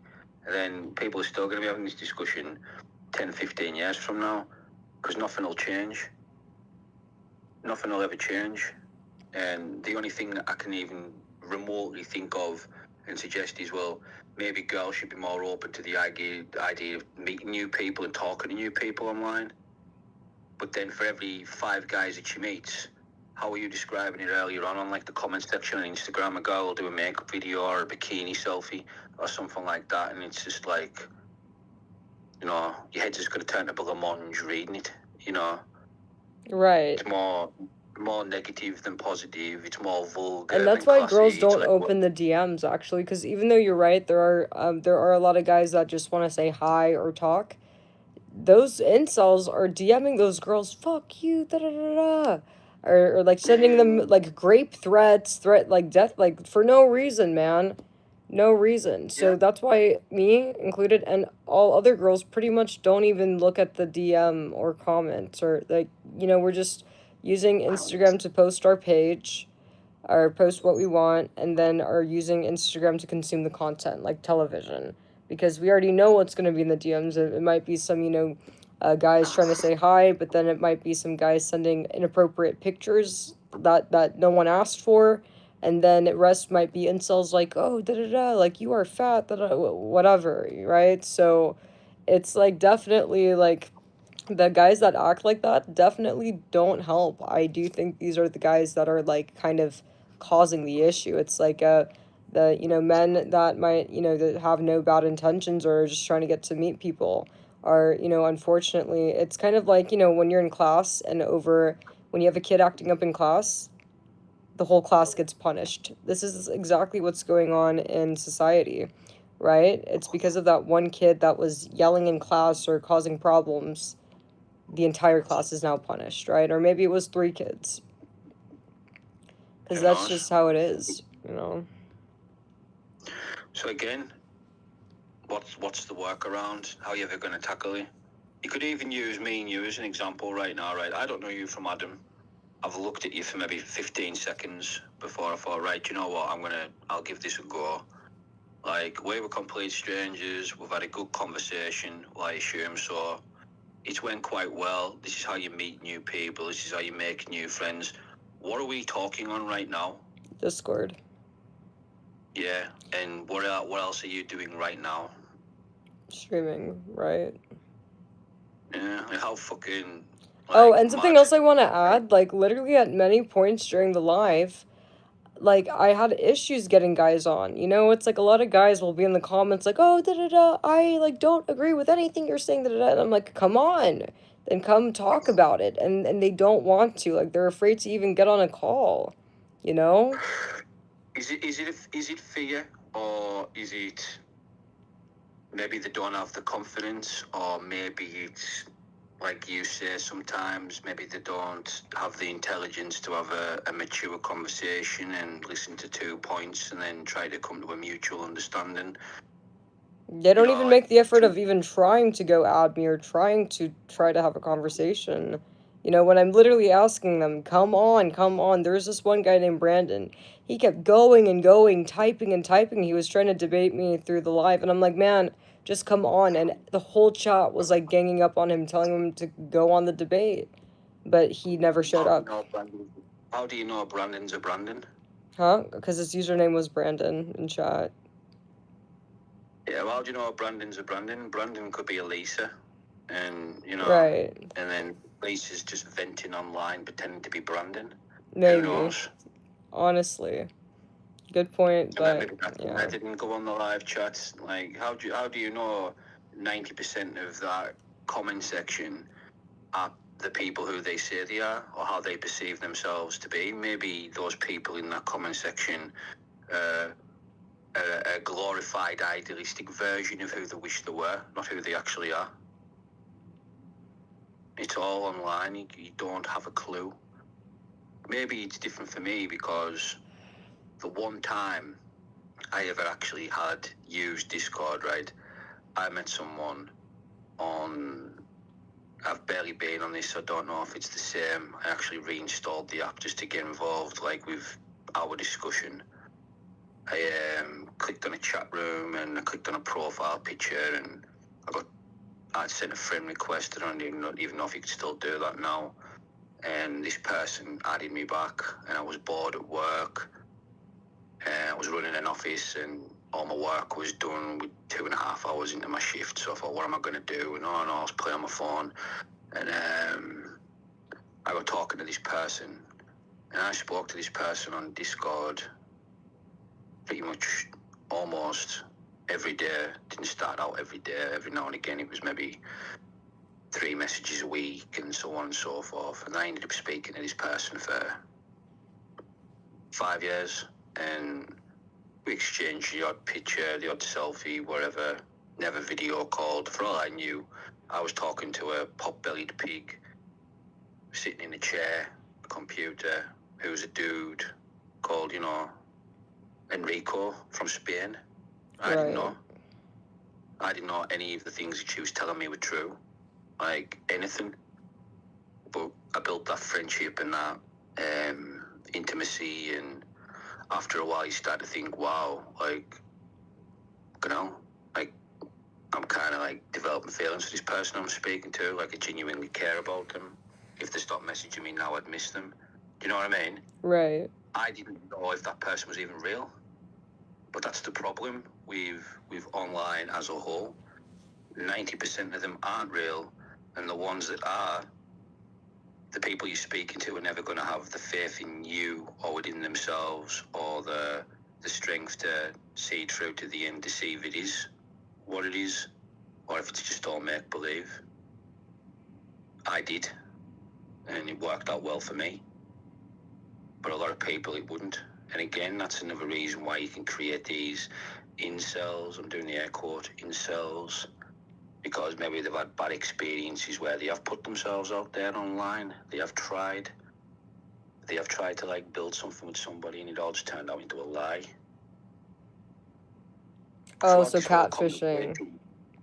Yeah, well, throughout this whole conversation me and you've had, it always, from my perspective, it always comes down to the issue. Online is the issue. Definitely, I do think it's, yeah. But we're never ever going to get rid of that. So Right. It's about, like, adapting at this point. how do we adapt? What would you, when we finish this conversation, right, and you'll probably think about it later on in the evening or the day, depending on what time it is there, and I'll do the same. Are you going to change? Am I going to change? Are we going to think, am I going to do anything differently? Are you? I think... No. No, probably not. Exactly.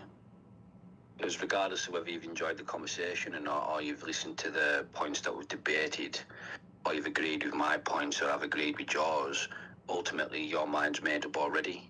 And that, again, is part of the problem.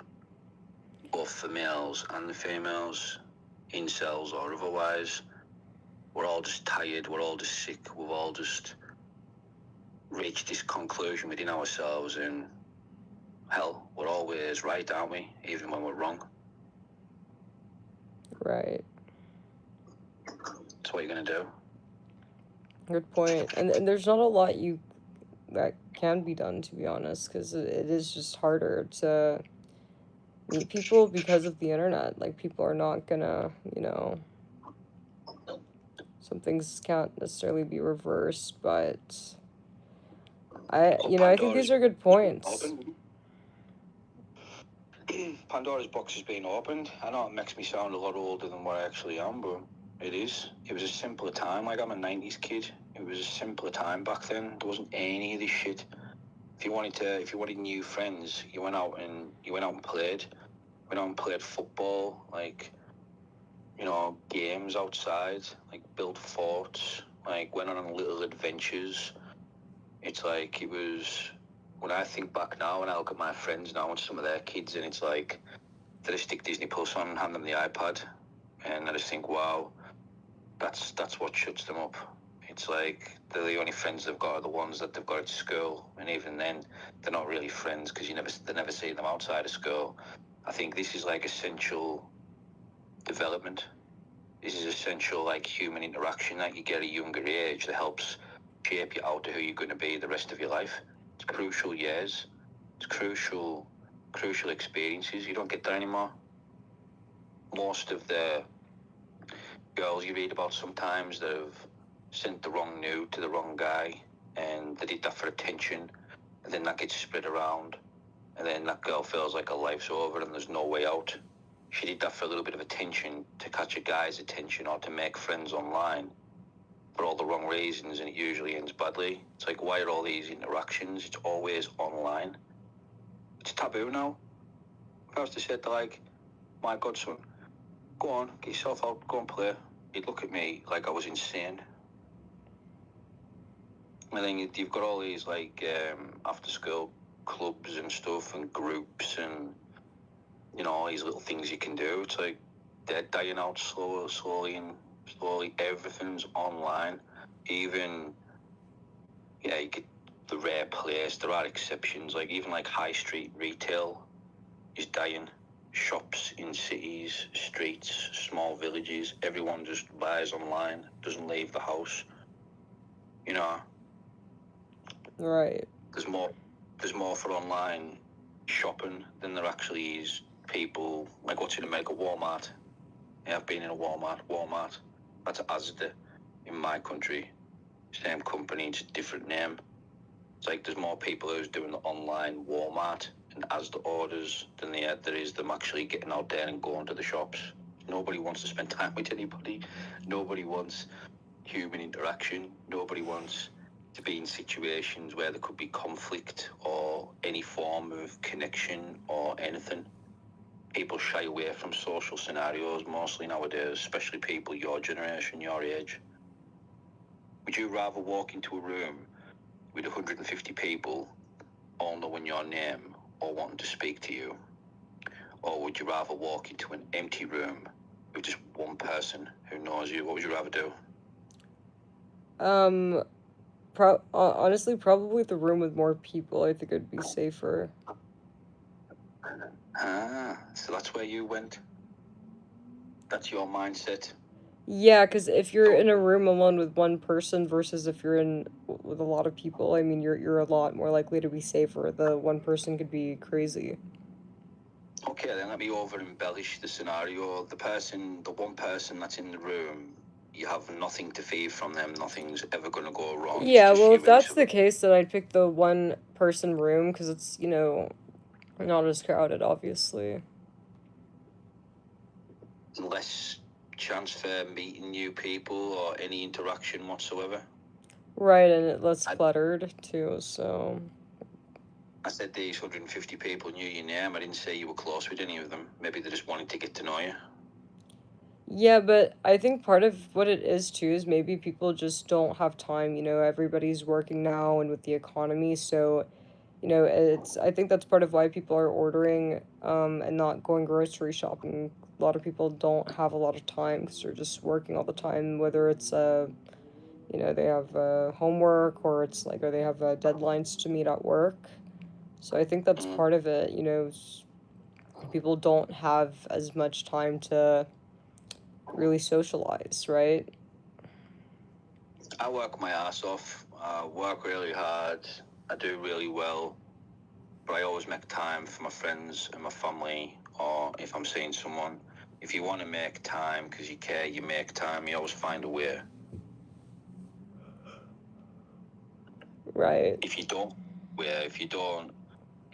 have enough time because you work too much for the little things in life, like your family or your friends or your loved ones or your partners, then that's a you issue because you're not managing your time properly. There's a saying I always say, my favourite form of currency is time. It's not money. Maybe when I was in my early 20s, maybe it was money, but now I have money. I don't need any more. a little more is always nice, but I don't need it. My favourite form of currency is time. I'd rather have time with my friends. I'd rather have time with my family. I'd rather have time with the people I see, romantically or otherwise. I'd rather build memories, you know, things I can look back on later in life and think, wow, that was a good fucking day, rather than be at work all the time. Sometimes you get to a certain point in your life when you think, when is enough enough? Again, another part of the problem. There's all these personas on social media. You see, I'm doing the air quotes, you see these successful men, and you see the day-to-day routines, these hustlers, these boys. It's like, yeah, you rented that suit. You don't live there. You don't have that lifestyle. You're not this big investor and hustler that you make yourself out to be. You've got fuck all. Like, why are you projecting this onto younger people who think, I want to be exactly like that, and end up with nothing? I'm all for one having dreams and ambitions and going towards them, but it gets to a point where you've got to be realistic. Think, is that actually possible? Yeah, You know? that I'm not sure. I mean, is there anything you want to like close off like with the chat? Because chat wants to. I don't know if there's somebody else. I think Roro wants to debate next.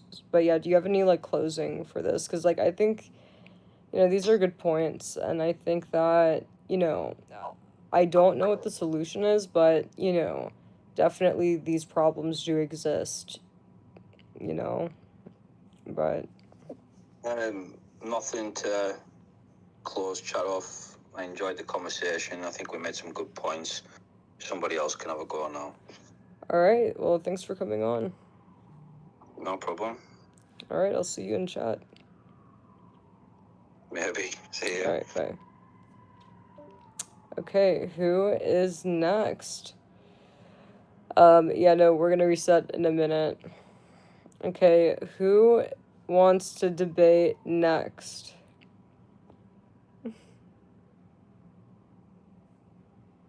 Ash, did you want to debate next? Man, I'm fucking tired, dude. Like, it's 4 p.m. What the fuck? This shit's crazy, man. I can't believe. Yeah. Man, because some of these guys talk a lot. Men talk a lot, man. You know, and I thought I spoke a lot, but... You know, okay, who is next? Yeah, so I'm pulling an all-dayer, I guess. I'm gonna be up all night, all day. But some of you guys were fucking like, I was trying not to laugh. You guys were cracking me up with the jokes. Roofied you is fucking funny. Man, you guys are fucking funny. And I was reading the comments. Like, let's see what else. I'm trying to keep up with the chat because I was trying not to read chat because I don't want to like laugh. He could be a dog. I like almost laughed when somebody said he could be a dog. But yeah, no, yeah, for sure. No, he actually made some very good points, honestly. You know, and I think it's good to, you know, have different perspectives on here because, you know, he does make a good point that he is right, you know, how, because it's true, women don't want to be approached, right? It's true, women don't want to go on a date with a random guy, right? And if you do get a date with a girl, you need to pay. Don't blow it, man. Like, take her to the nice place. You know, like, take advantage of this opportunity and don't fuck it all up with cheap dates. You know, give it your all. But, these things are true. It's hard to get a date. So, like, what do you do, right? So... I think that's a valid point, but I do think at the same time, like, okay, Mark wants to go next. I do want to wrap up by saying, you know, like, at the same time, like, most of you incels are broke and unemployed, right? So if you can't even pay for a date, you know, you really should be hitting the applications, but let's do Mark.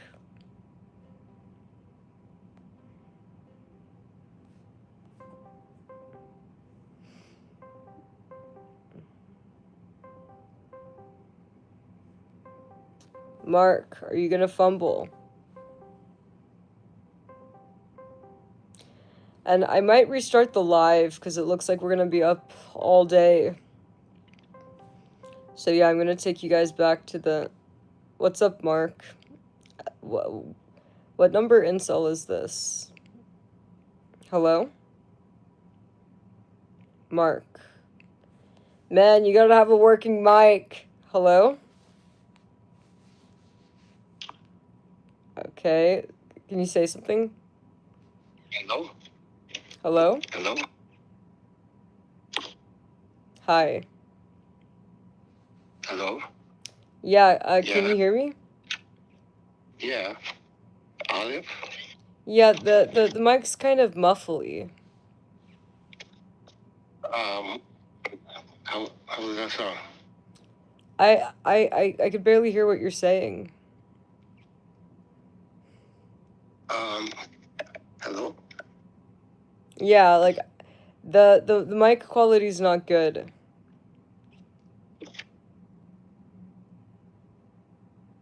The phone mic. I don't have a headset. So, what was your case? And if you guys want to debate, make sure you add me on Discord, Olive Oil Run. I've been trying to do... Yeah, I added everyone back. What was he talking about? Hello? Yeah, do you want me to come back to you? Can you try to figure out the mic thing? Because nobody could understand what you're really saying. So let me come back to somebody. Or let me come back to you, alright? Does that sound good? Man, you guys need to use working fucking mics! You know, it's like, Okay, Eden.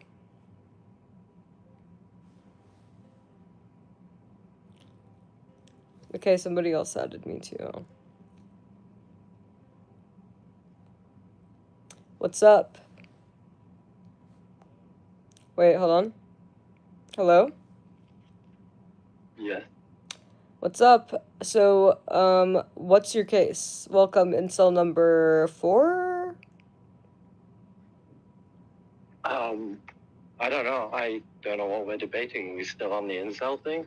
It's just anything, man. Like, if anything you're passionate about, like, you get what I'm saying? It's not really specific. It's just whatever you have, like, a strong incel stance on, right? Okay. I didn't know we were staying on the same topic. And I think you're covering your mic. It's a little bit muffled. Man, you fucking incels need to fucking, like, fix your mic game. I'm fine. Hold on, I'm gonna go ahead and reset this. Wait, pause for, like, 10... Yeah, focus on fixing your mic. I'm just gonna start a new stream. Everybody rejoin.